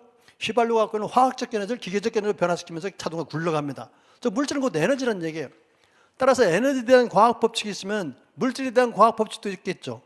그 물질에 대한 보존 법칙이 뭐냐면 질량 보존 법칙, 질량 보존 법칙. 이 우주 안에 존재하고 있는 물질의 총량은 일정하게 보존된다는 겁니다. 고체, 액체, 기체 상태 변화는 가능하지만 이 우주에 존재하는 물질의 총량은 항상 일정하게 보존된다. 따라서 물질도 스스로 창조하면 될까요? 스스로 창조하면 안 된다는 게 이 법칙이 하는 거잖아요. 네. 놀랍지 않습니까? 에너지 보존 법칙과 질량 보존 법칙은요, 얼마나 중요한 과학 법칙인지 모릅니다. 모든 과학자들이 연구할 때 반드시 적용합니다. 내가 어떤 연구 목표를 세우고 그 목표를 달성 연구 방법을 디자인하고 실제 연구할 때 적용하는 게 이 질량 보존 법칙과 에너지 보존 법칙. 이 두 법칙에 위배되게 어떤 현상이 일어나거나 하면 문제가 생기는 거예요. 뭐 틀린 거예요. 공장에서 물건이 들어가서 재료가 들어가서 제품이 나올 때까지 여러 공정을 다 거치잖아요. 그러면 그 공장에 재료가 들어가서 제품을 만들어 팔 때 그 공장 경쟁성 평가할 때 반드시 적용하는 법칙이 질량 보존 법칙과 에너지 보존 법칙입니다. 이 질량 보존 법칙과 에너지 보존 법칙이 위배되게 그 공장이 돌아가면 그 공장은 망하는 거예요. 사람도 마찬가지입니다. 에너지 보존 법칙과 질량 보존 법칙에 맞게 내가 에너지 물질을 취하면 음식을 취하면 건강하게 살 수 있지만 그렇지 않으면 문제가 생기죠. 건강상에. 이렇게 중요한 과학 법칙이 얘기하는 게 뭐냐면 이 우주에 존재하고 있는 에너지 물질은 스스로 창조된 게 아니다. 저희 그림을 보여드리는데 유리병 안에 이제 아름다운 그림이 들어가 있잖아요. 자, 질문하겠습니다. 이 유리병이 스스로 만들어집니까? 절대 안 만들어 스스로. 이 그림이 스스로 만들어집니까? 절대 아니죠. 이 그림이 스스로 병 안에 들어갈 수 있습니까? 절대 그럴 수 없죠. 이 유리병 안에 그림이 좀 변하고 있습니까? 그렇지 않죠. 이게 어떻게 가능하겠습니까? 어떻게 가능하죠 이게? 그래서 지혜 있는 사람이 유리병을 다 디자인 설계하고 지혜 있는 사람이 그림도 그리고 지혜 있는 사람이 집어넣고 보게 놨잖아요. 같은 논리라는 얘기입니다. 이 유리병처럼 그림처럼 스스로 존재하는 이 우주 공간에 그림처럼 스스로 존재하지 않는 에너지 물질이 가득해 있고 그 양이 일정하게 보존되고 있다는 사실은 이 우주에 존재하는 에너지 물질은 창조의 결과라는 것을 이 두 과학 법칙이 증명하고 있지 않습니까? 따라서 우리 자녀들이 학교에서 배우는 과학 법칙들은 창조주가 없다고 절대 얘기하지 않습니다. 절대로 과학은 하나님 없다고 하지 않습니다. 많은 사람들이 창조 하나님을 믿기 싫어하고 그렇기 때문에 과학을 들먹이면서 하나님이 없다 그러고 성경이 틀렸다 그러고 마음대로 비평하는 겁니다. 여러 가지 자연 현상들이 있는데요. 여러 가지 자연 현상이 있는데 이 자연에도 방향성이 있을 거거든요. 그래도 이걸 설명하는 과학 법칙이 있을 겁니다. 예. 여러분 포도잔 내가 자주 보여주는 그림인데 포도잔을 이제 가다 건드리면 자연현상이 뭡니까? 넘어지고 깨지고 쏟아지는 게 자연현상이죠. 이걸 원래 상태로 돌릴 수 있는 분이 혹시 있습니까? 없죠. 예. 그 다음 또 우리가 집에서 애들 방 어지르는 거 너무 쉽죠. 이건 애들뿐만 아니라 어른도 너무 쉬워요. 어른도. 그렇죠? 근데 이렇게 어질러진 방을 깨끗하게 정리하려면 힘이 듭니까? 힘이 안 듭니까? 왜 힘이 들죠? 움직여야 되죠. 그렇죠? 왜 움직이는 게 힘이 드는 거예요? 그렇죠. 왜? 맞습니다. 맞는데 이게 어질러는 건 너무 쉽잖아요. 자연현상이잖아요. 이 어질러는 것을 깨끗이 정리하려면 이게 자연현상에 위배되는 일을 하려고 하니까 힘이 든 겁니다. 이게 됐습니까? 우리가 어질러는 건 너무 쉽잖아요. 근데 이 어질러는 걸 치우는 자연현상에 위배되는 일을 하는 거잖아요. 그래서 힘이 드는 거예요. 예. 폭발 볼까요? 폭발? 폭발은요, 크기와 종류에 상관없이 모든 폭발의 결과는 파괴와 무질서입니다. 그렇죠? 이 폭발로 생긴 파괴와 무질서는 아무리 천문학적으로 오랜 시간이 주어진다 하더라도 질서로 발전하는 일은 죽었다 깨나도 안 일어난다. 그렇죠? 이게 폭발에 대한 기본적인 상식이잖아요. 그래 안타깝게도 제가 옛날에도 그랬지만 많은 사람들이 이 우주가 최고 순위 아름다운 질서와 조화를 갖고 있는 이 우주가 대폭발에서 만들어졌다고 주장합니다. 제가 그렇게 주장했던 사람이에요. 아무리 아름다운 그 건물에도 세월이 흐르면 점점 날아가죠. 날아갑니다. 사람도 뭐 어렸을 때는 생명력이 왕성해서 애들 하루 종일 뛰어놀아도 지칠 줄 모르지만 잠도 잘 자고 그렇죠. 근데 애들이 자라면서 어떻게 됩니까? 잘 아프고요. 그렇죠? 머리도 점점 나빠지기 시작하고 빠지고 뭐 피부도 쪼글쪼글해서 보톡스 맞아야 되고 이렇게 막 아프면 잘 낫지도 않고 그러다가 죽잖아요. 이게 자연 현상이죠. 그렇죠? 이런 자연 현상이 공통점이 있습니다. 그 공통점이 뭡니까? 시간이 가면서 질서가 증가하고 있습니까? 무질서가 증가하고 있습니까? 그렇죠. 여러분 이미 다 알았습니다. 이게 자연현상의 방향성입니다. 자연현상의 방향성. 자연현상 모든 현상들이 결과적으로는 무질서가 진행되는 방향으로 진행이 되는 거예요. 이걸 설명하는 과학 법칙이 뭔지 아십니까? 연락학 제2법칙. 엔트로피 증가의 법칙. 엔트로피는 무질서란 뜻입니다. 이 그림에서 그래프 보는 것처럼 시간이 가면서 우주의 무질서가 계속 증가한다는 얘기예요. 앞으로 언제일지 모르겠지만 이 우주에는 무질서가 최대일 때가 있을 것을 우리가 이 과학 법칙을 통해서 알 수 있지 않겠습니까? 이 우주의 무질서가 최대가 있을 것임을 이 과학 법칙은 얘기하고 있어요. 그럼 이 우주의 무질서가 최대일 때가 언제겠습니까? 놀랍게도 이 과학 법칙은 이 우주에는 종말의 날이 있을 것임을 예고하는 법칙입니다. 이해가 되셨죠? 이거 거꾸로 거슬러 가면은 시작점이 있었겠죠? 질서가 완벽했던 때가. 그때가 언제였을까? 그렇죠. 창조 당시. 이 땅에 제가 들어오기 이전에. 근데 이런 게 현대과학은 어떤 얘기도 못 하는데 이 과학법칙은 그 사실을 얘기하고 있는 거예요. 이 과학법칙은 이 우주는 시작이 있었다는 거예요. 시작이 있었다. 놀랍게도. 이해가 됐습니까? 해마다 물질서가 증가하고 있지 않습니까? 어떤 과학자도 해마다 물질서가 증가하는 속도를 정확하게 계산할 수가 없습니다. 누구도 몰라요. 그걸 뭘 뜻합니까? 이 우주에 우리 인류 역사에는 주관자가 있다는 얘기죠. 해마다 물질서가 증가하는 속도는 누구의 시간표에 의해서만 결정될 뿐입니까? 그렇습니다. 창조 하나님의 시간표에 의해서만 결정될 뿐입니다. 놀랍게도 이 과학법칙이 얘기하고 있는 게 뭐냐면 이렇게 이 우주에는 물질서가 최대될 때가 있을 거다. 종말이라 있을 것이다. 그리고 또 반대로 하나님께서 새하늘과 새 땅으로 회복시켜준다 그랬잖아요. 그러면 무질서가 0이 되겠죠. 따로 무질서가 과학적으로 이렇게 설명할 수 있는데 새하늘과 새 땅이 되면은 무질서가 0이 되고 제로가 되고 질서가 완벽하게 회복된 때가 있을 것임을 우리 이 과학 법칙을 통해서도 얼마든지 알 수 있다는 얘기입니다. 저는 이걸 이렇게 연구하고 깨달으면서 와 정말 놀랍다. 성경은요 1.1획도 틀린 것이 없습니다. 우리 지식이 틀린 거죠. 하나님의 말씀이 틀린 게 아닙니다. 근데 우리가 얼마나 교만한지 모릅니다. 우리가 사실 하나님의 말씀을 다 이해하려고 하는 노력하는 그 자체가 교만인 거죠. 우리가 어떻게 하나님의 말씀을 다 이해할 수 있습니까? 그 중에는 비밀도 있잖아요. 우리가 풀 수 없는 비밀. 그건 그대로 남겨둬야 되는 거예요. 내가 왜 내 얼마 안 된 지식으로 경험으로 다 그걸 이해하려고 설명하려고 그럽니까? 근데 저는 이제 그런 믿음이 있습니다. 저는 지금도 이제 궁금한 게 많거든요. 하나님에 대해서. 하나님 어떤 분이신지, 예수님이 어떤 분이신지. 근데 그걸 더 잘 알고 싶어 하는 궁금증이죠. 성경 말씀은. 근데 그런 궁금증에 대해서 하나님이 때가 되면은 그걸 깨닫게 해주시더라고요. 그냥 제가 얘기하는 궁금증은 하나님과 예수님을 더욱 잘 알고 싶어하는 궁금증, 하나님의 말씀을 더 잘 깨닫고 싶어하는 궁금증.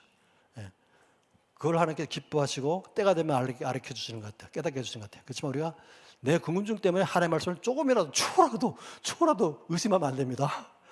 모르겠으면 그냥 덮고 넘어가셔야 돼요. 덮고 넘어가고 때가 되면 하나님이 정하신 때에 그걸 깨닫게 해주세요. 그리고 성경은요, 저는 다른 주석책을 안 보거든요. 왜냐하면 성경이 성경을 해석합니다. 저는 성경보다 더 좋은 주석책은 없다고 보는 사람입니다. 여러분 다른 주석, 우리 변호사님 성경의 자정성이라 그런 것 같은데 성경은 스스로 성경 말씀을 증명해요. 그래서 저는 성경보다 더 좋은 주석책은 없다. 그 성경을 여러분 자주 읽으시기 바랍니다. 그리고 절대 하나님의 말씀을 조금이라도 의심하지 마십시오. 그런데 이 연락학 제2법칙에 위배되는 주장이 뭡니까? 진화론과 빅뱅 우주론이죠. 진화론이 성립하려면요, 시간이 가면서 점점 질서가 증가해야 돼요. 무질서는 감소하고. 대폭발, 파괴와 무질서를 만드는 폭발에서 최고 수준의 아름다운 질서가 만들어지는 이 우주가 되려면요, 빅뱅 후에 무질서가 점점 감소해야 돼요. 따라서 진화론과 빅뱅 우주론, 이 과학법칙에 아주 위배되는 정말 반과학적인 이론 아닙니까? 저는 이걸 철저하게 믿었던 사람입니다. 지금은 안 믿지만. 읽어보겠습니다. 시작. 천지는 없어지려니와 주는 영존하시겠고 그것들은 다 옷같이 나그리니 주는 변함이 없으시고 주의 연대는 무궁하리이다. 성경은요, 이 연락학 제2법전 1865년도에 발표된 거거든요. 성경은 이 과학보다 훨씬 앞서서 이미 이 연락학 제2법칙을 설명하는 듯한 말씀들이 여러 군데 있습니다. 천지는 없어져요. 모든 게 다 옷같이 날아가야 점점 무질서해 간다는 얘기입니다. 또 읽겠습니다. 시작. 천지는 없어지겠으나 내 말은 없어지지 아니하리라. 그러나 그날 그때는 아무도 모르나니 오직 아버지만 하시니라. 종말의 날이 있다는 얘기죠. 그렇지만 그 종말의 날은 아무도 모른다는 얘기예요. 이게 누가 하신 말씀입니까? 예수님이 하신 말씀이잖아요. 저는 이 말씀을 읽으면서 한편 좀 궁금했어요. 예수님이 창조주 하나님이신데 왜 모를까? 아시겠죠? 종말이 나는지를 왜 모르시겠어요? 근데 이 말씀을 통해서 우리가 배울 게 뭐냐면, 우리가 예수님을 통해서 배울 게 많잖아요. 근데 제가 생각하는 우리 예수님을 통해서 배워야 할 가장 첫 번째 덕목이 저는 겸손이라고 생각해요. 겸손. 예수님은 이걸 다 알고 있었지만 하나님을 먼저 높여드렸잖아요. 이게 우리가 예수님께서 배워야 되는 겸손입니다. 첫 번째 덕목. 그런데 안타까운 것은 많은 사람들이 자기 지식을 막 자랑하면서 하나님의 말씀 막 무시하고 있어요. 똑똑한 사람일수록. 저는 무식하니까 하나님의 말씀 그대로 믿지만, 그래서는 안 된다는 거 아니겠습니까? 우리가 왜 이렇게 하나님의 신적 권위 회복을 위한 운동을 합니까? 하나님의 말씀을 수호하기 위해서. 내 지식을 자랑하지 않고 하나님의 말씀을 높여드리기 위해서 일을 하는 거 아니겠습니까? 읽겠습니다. 시작. 그날에는 하늘에 불에 타서 풀어지고 물질이 뜨거운 물에 녹아들으니와 우리는 그 약속을 의해가는 바 새하늘과 새 땅을 바라보도다. 종말의 날의 모습이죠. 종말이 어떻게 될지 모르겠죠. 이 말씀을 근거로 우리가 상상해 보면 이 우주의 별들이 막 충돌하면서 불바다가 될 것, 불의 심판이라고 그러잖아요. 그런 그 종말의 날을 예상할 수가 있어요. 그렇지만 그런 종말의 날이 온다 하더라도 저와 여러분은 걱정할 필요가 없죠. 왜요? 새하늘과 새 땅을 약속하셨기 때문에. 주 예수여 어서 오십시오 하고 기도하는 것은 요한만 그렇게 기도하는 게 아니죠. 저와 여러분도 얼마든지 그런 기도를 할 수 있어야 되지 않겠습니까? 138년 전에 이 우주에 빅뱅 대폭발이 일어나서 최고 수준의 아름다운 질서와 조화를 이루고 있는 우주가 전체가 만들었다고 주장합니다. 이 빅뱅 우주의 핵심 가정이 있습니다. 지금 밝혀진 게 뭐냐면 우주는 팽창하고 있습니다. 팽창하는 우주를 거꾸로 돌리면 한 점에 모이겠죠. 한 점에. 이 점, 눈에 보이지 않는 작은 점으로 특이점이야, 특이점. 제가 빨간 걸로 표현했는데 그것보다 더 작은 특이점에 이 우주에 존재하는 모든 에너지가 다 갇혀있었어요. 고밀도로 갇혀있었는데 갑자기 어느 날 빅뱅 했다는 얘기입니다. 이게 진화론의 빅뱅 우주론의 가장 기본적인 가정입니다. 그러면 이 가정이 그럴듯하게 보이십니까? 저는 이게 그럴 거라고 좀 믿었었는데 지금은 안 그렇습니다. 왜냐하면 어떤 과학자도 이 우주에 존재하고 있는 에너지 물질 총량이 얼마인지 아무도 모릅니다. 추정은 합니다. 예. 더군다나 이 우주에 존재하고 있는 모든 에너지 물질 아주 작은, 눈에 보이지 않는 작은 이 점에 가둬둘 수 있을까요? 천만에 불가능합니다. 그렇게 가둬둘 수 있는 어떤 과학 법칙도 없습니다. 물리적으로도 불가능하고요. 그런데 이게 온 우주의 에너지 물질이 한 점에 같이 있다가 오늘 갑자기 무슨 일인지 모르게 빅뱅 했다고 이렇게 빅방을 치거든요. 죄송합니다. 이 말을 좀.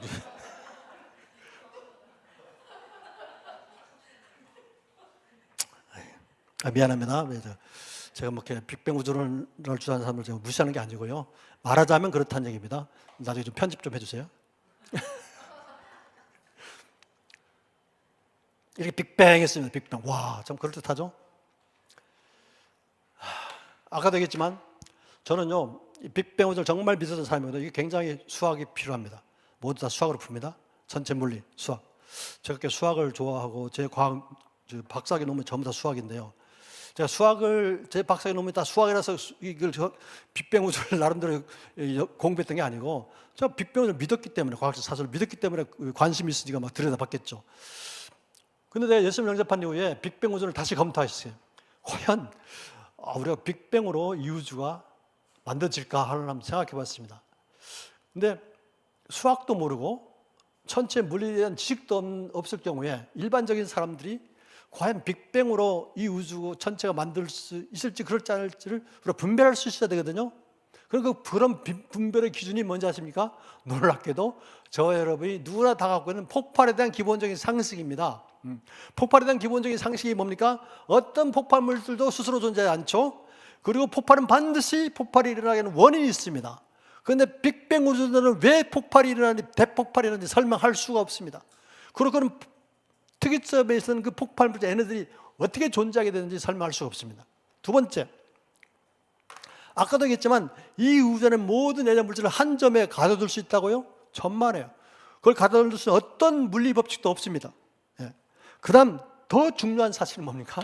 이미 여러분 알고 있는, 누구나 알고 있는 사실이죠. 폭발은 종류와 크기에 상관없이 결국은 항상 무질서이고 파괴 외에 어떤 목적성도 가질 수 없다는 겁니다. 이게 누구나 알고 있는 상식이잖아요. 그 다음 또 중요한 폭발에 대한 기본적인 상식이 뭡니까? 폭발의 결과는 무질서이기 때문에 폭발로 생긴 무질서는 아무리 천문학적으로 오랜 시간이 주어져도 질서로 발전하는 일은 죽었다 깨나도 안 일어난다는 거예요. 따라서 우리가 수학적인 지식도 없고 물리 지식이 없다 하더라도 이 최고 수준의 아름다움과 질서와 조화를 갖고 있는 이 우주가 전체가 빅뱅에서 만들 수 있다고요? 엄청난 믿음이죠. 정말 엄청난 믿음입니다. 예. 그런 엄청난 믿음을 가진 분들이 하나님 믿으면 얼마나 좋을까요? 기도하셔야죠. 우리가 기도해야 됩니다. 정말.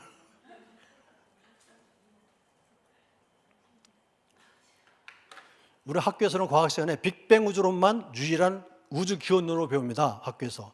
그렇지만 많은 천체 과학자들이 다양한 우주론을 주장하고 있습니다. 진동 우주론, 양자 우주론, 다중 우주론, 지휘적 우주론, 변하는 광속 우주론, 끈 이론, 오차 우주 창조론. 이렇게 다양한 우주론이 있다는 것은 뭘 뜻합니까? 빅뱅 우주론이 사실이 아니다. 천체 과학자들이 우주에 대해서 얘기하지만 우주에 대해서 아는 게 있다 없다? 없다는 것입니다. 그리고 빅뱅 우주론의 발전에 크게 기여했던 천체 과학자들이 있어요. 유명한 분들이 로저 페너로스라든가 옥스퍼드 물리대학 교수고요, 프린스턴 대학의 폴 스탄하르트 교수, 영국 왕립 런던 대학교의 마그웨 교수, 전부 다 빅뱅 우주론의 발전에 기여했던 분들이거든요. 이분들이 지금 어떻게 부정하고 있다는 거예요. 빅뱅 우주론. 뭘 뜻합니까? 뭘 뜻합니까? 우주에 대해서 아는 게 제대로 없다는 거죠. 제대로 없습니다. 그런데 학교에서는 빅뱅 우주로만 주장창 가르치는 거예요. 그냥. 빅뱅 우주론이 어떤 문제점인지 전혀 얘기하지 않고, 그리고 학생은 그냥 배우는 거죠. 국회의원처럼 내가 학교에서 과학 시간에 배웠기 때문에, 과학계 배웠기 때문에 믿는다, 이런 식인 거예요.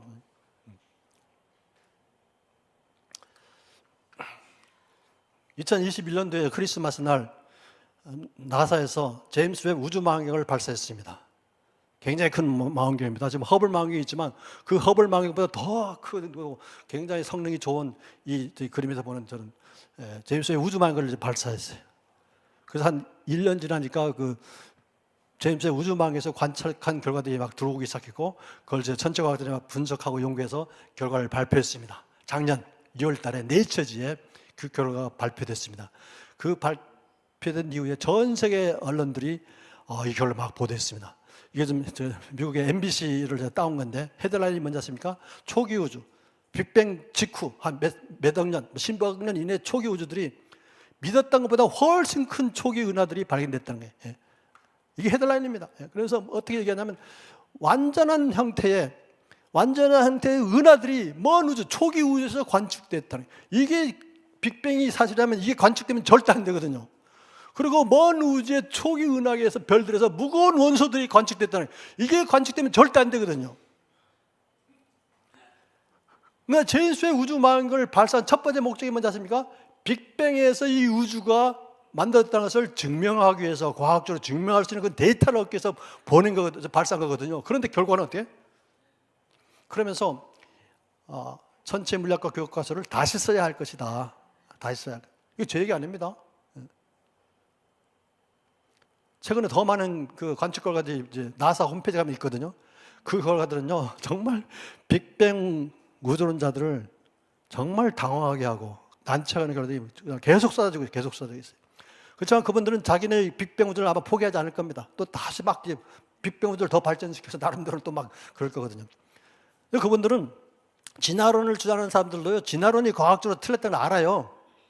그럼에도 불구하고 포기하지 못한 이유가 뭔지 아십니까? 그들이 진화론을 포기하고 창조를 인정하는 순간 창조주 하나를 믿어야 하기 때문에 그게 첫 번째 이유입니다. 첫 번째 이유. 그렇기 때문에 진화론을 그냥 믿고 주장할 수밖에 없다는 겁니다. 안타깝죠? 그러니까 우리가 기도할 게 너무나 많죠? 특히 지식인들 위해서 기도해야 됩니다. 특히 크리스찬 지성인들 위해서 기도하시기 바랍니다. 우리 신학교 교수님뿐만 아니라 교회 크리스찬 지성인들이, 크리스찬 과학자들이 얼마나 이 유신진자를 가지고 우리 성경을 공격하고 다음 세대들의 신앙을 무너뜨리는지 모릅니다. 그건 제가 다음 시간에 얘기하겠습니다. 우리 은하계가 있거든요. 우리 은하계. 이후엔 약 1000억 개 이상의 은하계가 있고 각 은하계마다 1000억 개 이상의 별들이 있다고 추정합니다. 우리 은하계도 약 1000억 개 이상의 별들이 있는데 이게 우리 은하계인데 우리 은하계 중에 우리 태양계가 있죠. 밑에 태양계 있어요. 태양계가 가만히 있는 게 아니고 은하계 중심을 이렇게 공전해 돌아요. 은하계 중심을 공전합니다. 이 태양계가 은하계 중심을 공전하는 속도는요, 시간당 72만에서 한 78만 킬로미터입니다. 이 공전 중에 한 바퀴 도는데 2억 3천만 년이 걸린다는 얘기예요. 엄청난 거죠. 엄청 크다는 얘기죠. 근데 이런 우리 은하계 같은 것들이 온 우주에 막 1000억 개 이상이니까 얼마나 이 우주가 광대하겠어요. 아무도 모르는 거죠. 그렇죠? 아무도 모르는 이 우주를 마치 다 아는 것처럼 우리가 지구도 제대로 잘 모르는데, 그렇죠? 우리 태양계도 제대로 잘 모르는데, 우리 은하계는 더 모르는데, 이 은하계를 포함한 온 이 우주의 전체 은하계들을 다 아는 것처럼 마치 막 얘기하고 있거든요.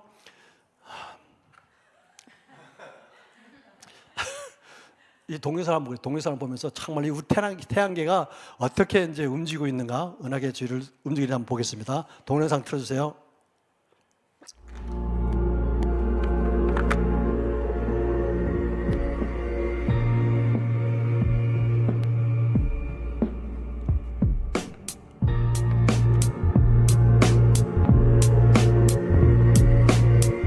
옛날 모델입니다. 옛날 모델. 옛날 태양계가 저렇게 돌았다고 예측했으면 지금은 틀렸다는 얘기죠. 새로운 태양계 운행 모델이 나옵니다. 지금 태양이 지금 우리 은하계 중심을 돌고 있습니다. 태양을 중심으로 8개 행성들이 막 돌고 있죠.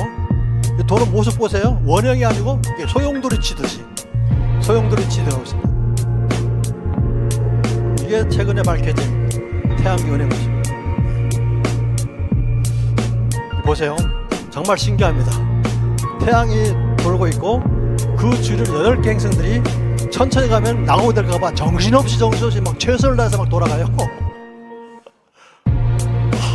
놀랍지 않습니까? 이걸 우리가 볼텍스 소용돌이거든요. 볼텍스라 그럽니다.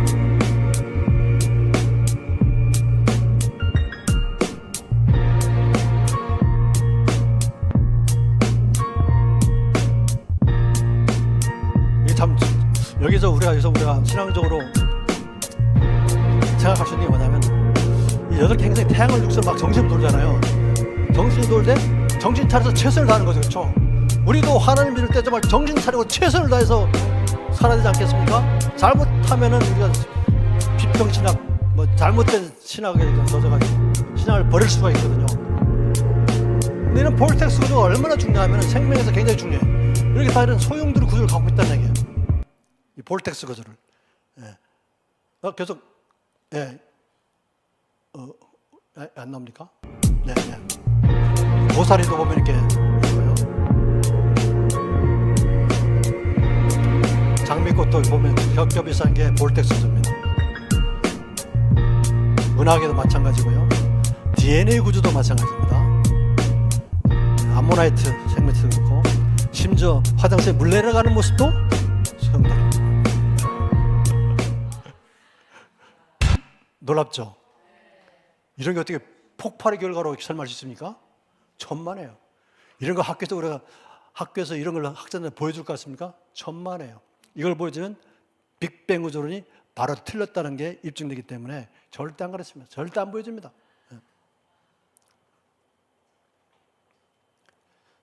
읽겠습니다. 시작. 이는 하나님의 영광의 형체시여 그 본체의 형상이시라 그의 능력의 말씀으로 만물을 붙드시며. 밑에 읽겠습니다. 시작. 너희는 눈을 높이 들어 누가 이 모든 것을 창조했나 보라. 주께서는 수요대로 만성을 이끌어내시고 그들의 이름을 부르시다니 그의 권세가 크고 강함으로 하나도 빠짐이 없느니라. 어떤 과학자도 이 우주의 별의 개수가 몇 개냐 아무도 모르죠. 하나님은 전부 다 계수하고 계시고 이름까지도 부르세요. 하나님의 창조 능력이 크고 강하기 때문에 하나님은 빠짐이 없는 최고 수준의 아름다움과 질서와 조화를 갖고 있는 이 우주 전체를 창조하셨음을 이 말씀이 얘기하고 있지 않습니까? 여러분 이 말씀 믿으십니까? 근데 안타까운 사실은 우리 자녀들이 이걸 못 믿고 있다는 얘기입니다. 뭐 때문에?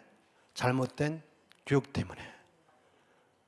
잘못된 과학교육, 잘못된 신학교육, 잘못된 사상 이런 때문에. 우리가 이 시대에 우리 어른들이 다음 세대를 위해서 무엇을 해야 될 건지 알 수 있지 않습니까? 어떻게 해야 될 거를. 근데 이거를 이제 우리가 정말 머리를 이렇게 맞대가지고 다음 세대를 위해서 어떻게 할 것을 우리가 고민하면서 대책을 세우고 실행해야 될 텐데 그게 잘 안 되고 있다니. 저는 그런 게 우리 성수의 운동을 통해서 정말 진행되기를 저는 개인적으로 소망도 해봅니다. 한 10분 정도 쉬겠습니다. 쉬었다가요? 계속해요? 네? 그만해요? 다시. 시간 다. 그러면은 제가 오늘 이걸 마치고요. 나머지는 또 다음 시간이 되면 하고, 제가 원래 다음 시간에 하려고 했던 것을 하고요. 근데 오늘 제가 얘기하고 싶은 데는 정말 중요한 것 핵심을 다 얘기했습니다. 다 얘기했어요, 사실. 그 외에도 이제 성경에 많은 말씀들이 있는데 거기에 정말 놀라울 정도로 우리가 알고 있는 과학 사실과 전부 일치하는 것들이 있어요. 일치. 예를 들어서 우리가 할례 볼까요? 할례 난지 며칠 만에 할례 합니까? 8일이죠. 왜 8일일까요? 맞아요. 최고 안 아파요. 최고로 안 아플 뿐만 아니라 할례하면 뭐가 나 피가 나오잖아요. 그래 좋은 거. 피가 나면 그걸 굳게 하는 게 트로프롬이라는 호르몬인데 효소가 있는데 그 트로프롬이라는 그 있는데 이게 3일째, 8일째 될 때가 제일 많아요. 성인의 농도가 약 100%라면 8일째가 110%. 8일째 가장 잘 빨리 굳는 거예요. 그래서 8일째 할례를 하는 거예요. 8일 이후부터는 정상, 우리 어른하고 똑같은 그런 프로트롬빈 농도를 가지고 평생 사는 거예요. 다 이유가 있습니다. 그런 내용들이 많이 있거든요, 성경에. 시간이 되면 제가 언제 또 따로 갖기로 하고, 오늘은 이걸로 마치겠는데요. 그럼 우리 기도를 해야 되겠죠, 그렇죠? 감사합니다. 맨 뒤에 거 좀, 전사 맨 뒤에, 슬라이드 맨 뒤에 기도합시다. 기도합시다. 그 전에요. 이거 한번 보겠습니다. 결론입니다, 오늘. 자, 우리가 성경에 기록된 대로 창조 하나님을 잘 믿고요. 그리고 기료, 진료, 생명신 예수님을 정말 잘 믿어야 합니다. 그리고 이 세상 살면서 우리는 어떻게 해요? 하나님을 사랑하고 이웃을 내 몸처럼 사랑하는 사람이 되야겠죠. 그리고 저와 여러분은 늘 성령 충만해야겠는데, 그렇죠? 어떤 사람이 성령 충만한 사람입니까? 하나님 뜻 안에서 사는 사람이 성령 충만한 사람이겠죠. 하나님 뜻 안에서 사는 사람들의 모습이 뭘까요?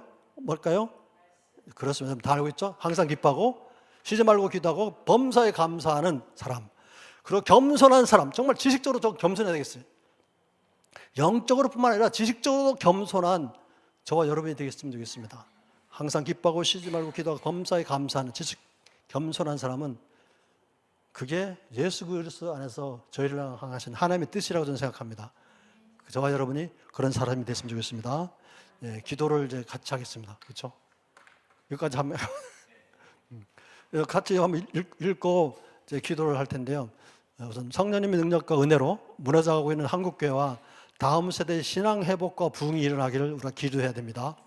그리고 성경의 신적 권위와 무엇을 수호하고 전파하는 데 걸림돌이 되고 방해가 되는 인간의 모든 지식과 철학과 사상을 배설물처럼 여기고 버리는 지적 회개 운동이 일어나야 됩니다. 예. 우리가 지적 회개 운동이 지적 회개를 먼저 하지 않으면 우리가 지적으로 겸손한 사람이 될 수 없습니다. 그리고 성경의 권위와 무엇을 부정하는 성경 비평신학, 자유주의 신학, 유신진화를 대적하여 파쇄하고, 변호사님 파쇄란 말을 좀 좋아하시더라고요. 파쇄하고 말씀 회복 운동과 성경의 권위, 신적 권위 회복 운동이 신학교, 그리고 선교지, 목회자들, 그리고 교회 지도자들에게서 일어나기를, 그리고요 말씀 회복과 성경의 권위 회복을 위한 선한 싸움에 모든 교회와 모든 교인들이 정말 무너진 이스라엘 성벽을 세우는 심정으로 함께 동참하기를 우리가 기도하면 좋겠습니다. 예, 그리고 마무리 기도는 변호사님, 예, 기도하겠습니다. 하나님 감사합니다. 오늘 기도 감사합니다. 하나님이 성령의 능력으로 무너지고 있는 한국교회를 불쌍히 여겨 주시옵소서. 다음 세대의 신앙과 회복이 되는 부흥하기를 겁니다. 하나님 이를 저희 할 수 있는 하나님 역사여 주시옵소서. 하나님 성경의 신적 권위와 무엇을 수호하고 전파하는데 걸림돌이 되고 방해되는 모든 인간의 지식과 사상과 철학을 배설물처럼 다 버리게 하시고 하나님 지적으로 회개하는 운동이 먼저 일어나게 해 주시옵소서. 그래서 제가 선지적으로 겸손하게 하나님의 말씀에 순종하며 나가게 해 주시옵소서. 모든 성경의 권위와 무엇을 부정하는 성경 빅동신학, 자유주의 신학, 유신신화를 대적하여 파쇄하고 하월신학 운동과 행동이 일어나서 신학교에서 이 나라 이 땅에 하나님의 나라가 세워지게 하시고 하나님 땅에 세워주시고 하나님 뜻이 이루어지는 놀라운 역사에 해 주시옵소서. 말씀의 과 성경의 권위 회복을 위해서 하나님 싸움의 모든 견들이 통통하게 해 주시옵소서. 하나님 감사합니다. 하나님 얼마나 답답하십니까? 저희들 마음도 아픈데 하나님 마음 얼마나 아프실까요? 저희들 불쌍히 여겨 주시옵소서. 저희들 마음껏 사용하셔서 이 땅에 하나님의 나라가 세워지고 하나님의 뜻이 이루어지고 무너진 한국교회가 다음 세대들이 다시 세워지고 회복하고 부흥하는 역사가 일어나게 해주시옵소서. 이 일에 성령님께서 함께 하시고 인도해 주시기를 간절히 간구드립니다. 하나님, 이 첨단 과학시대 지식과 정보가 남모는 이 시대에 많은 사람들이 성경이 틀렸다 그럽니다. 하나님 말씀의 권위와 무엇을 무시하고 하나님이 없다고 하나님을 떠나고 있습니다. 하나님 저희들 불쌍히 여겨 주시옵시고 이제 저희가 하나님 말씀으로 회복되는 역사가 일어나게 해주시옵시고 이 일에 우리를 부르셨으니 저희들 마음껏 사용하셔서 이 땅에 하나님의 나라가 임하고 하나님의 뜻이 이루어지고 하나님의 말씀의 권위가 다시 세워지고 회복되고 수호되는 역사가 일어나게 해 주시옵소서. 하나님 이 일들이 우리 신학교에서부터 교신들부터 선교지와 목회자들, 교회 지도자들에게 일어나게 하시고 하나님 유럽교회가 무너진 이유가 지도자들뿐만 아니라 일반 성도들이 그런 사실을 알고도 일어나지 않았기 때문에 선한 싸움을 싸우지 않았기 때문에 저는 무너졌다고 생각합니다. 우리 한국에서는 그런 일이 일어나지 않고 우리 성도님들이 모든 교회와 우리 모든 교인들이 정말 이 심각한 사실을 깨닫고 하나님 한마음 한뜻으로 이 무너진 성벽을 세우는 그 일에 심적으로 애타는 심적으로 함께 동참하여서 하나님 이 땅에 하나님의 나라가 회복되게 하여 주시옵소서. 하나님 말씀의 권위가 회복되고 수호되게 하여 주시옵소서. 이 일에 동참하는 우리 모든 주님의 종들을 주는 축복하시고 사용하시고 인도해 주셔서 이 뜻이 이루어지게 하여 주시옵소서. 이 일들 우리가 사람의 힘이 아니라 오로지 하나님께 주신 성령님의 지하 능력으로 감당할 수 있도록 주님 역사하시고 인도하여 주시옵소서. 감사하며 우리를 죄에서 구원하신 예수님의 이름으로 기도드리옵나이다. 아멘. 감사합니다.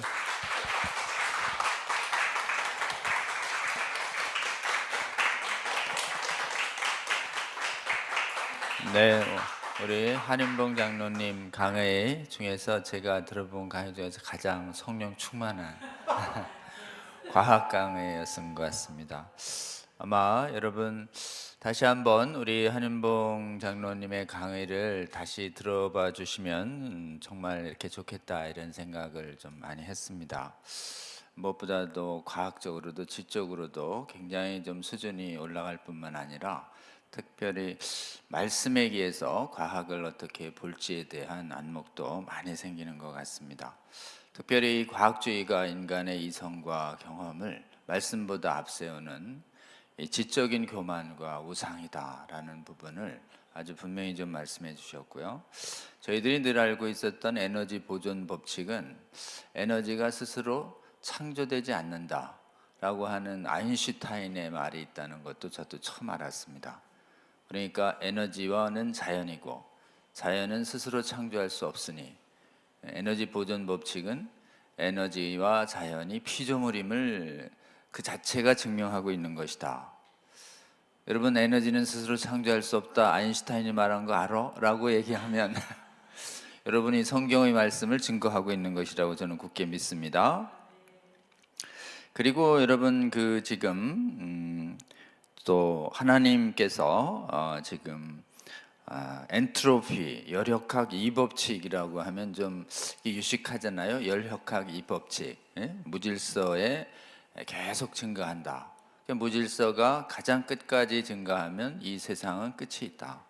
그러니까 열역학 이법칙이 이 세상에 종말이 있음을 증명하고 있는 것이다 라고 여러분 엔트로피 법칙이라고 알아? 라고 얘기하면 여러분이 또 이렇게 과학적 지식 가지고 성경을 부인하는 자들을 분명히 깰 수 있다 이렇게 좀 보여줍니다. 그리고 빅뱅 우주론 말고 다양한 우주 기원론이 있다는 걸 아느냐 라고 말해주는 것만으로도 빅뱅이 얼마나 이렇게 허구적인 것인가.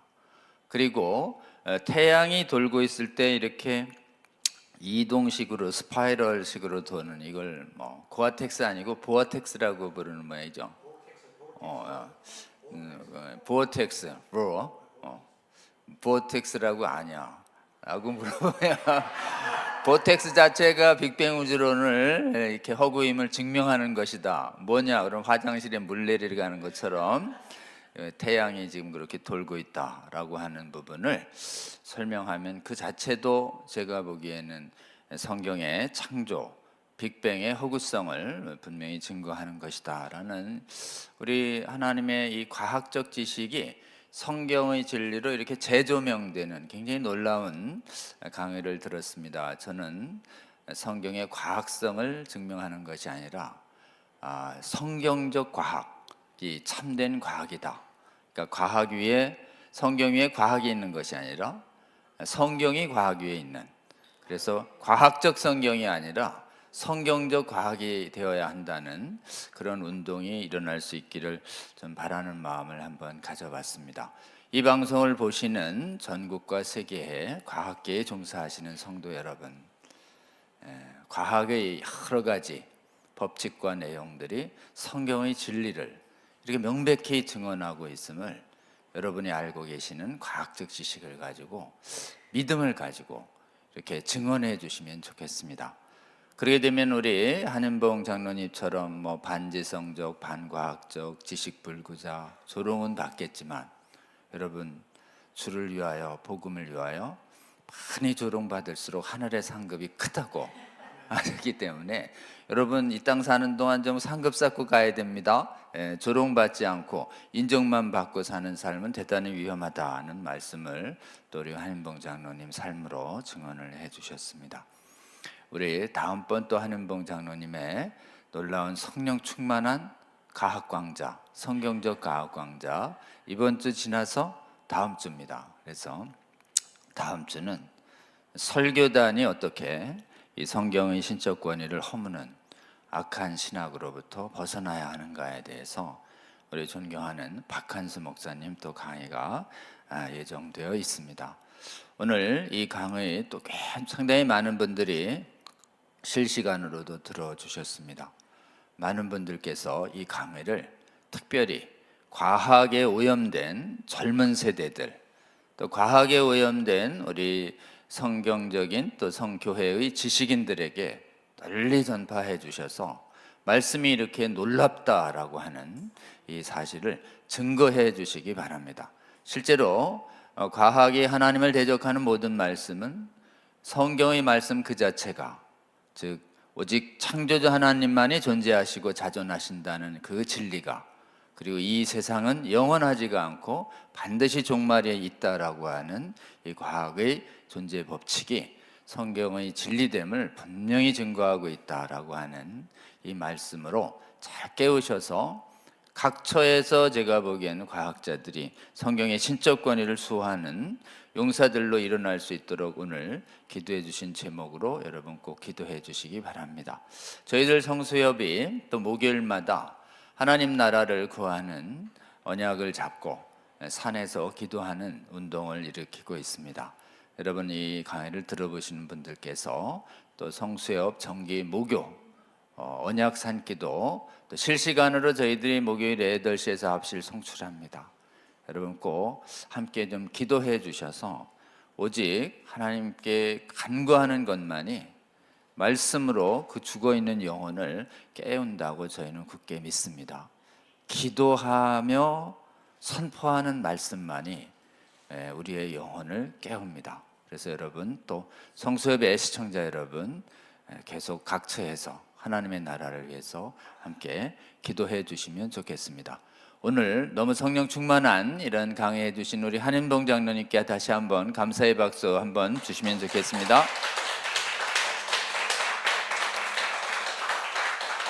여러분 그리고 또 다음 주에 또 이 시간에 함께 좀 잠깐 뵙겠습니다.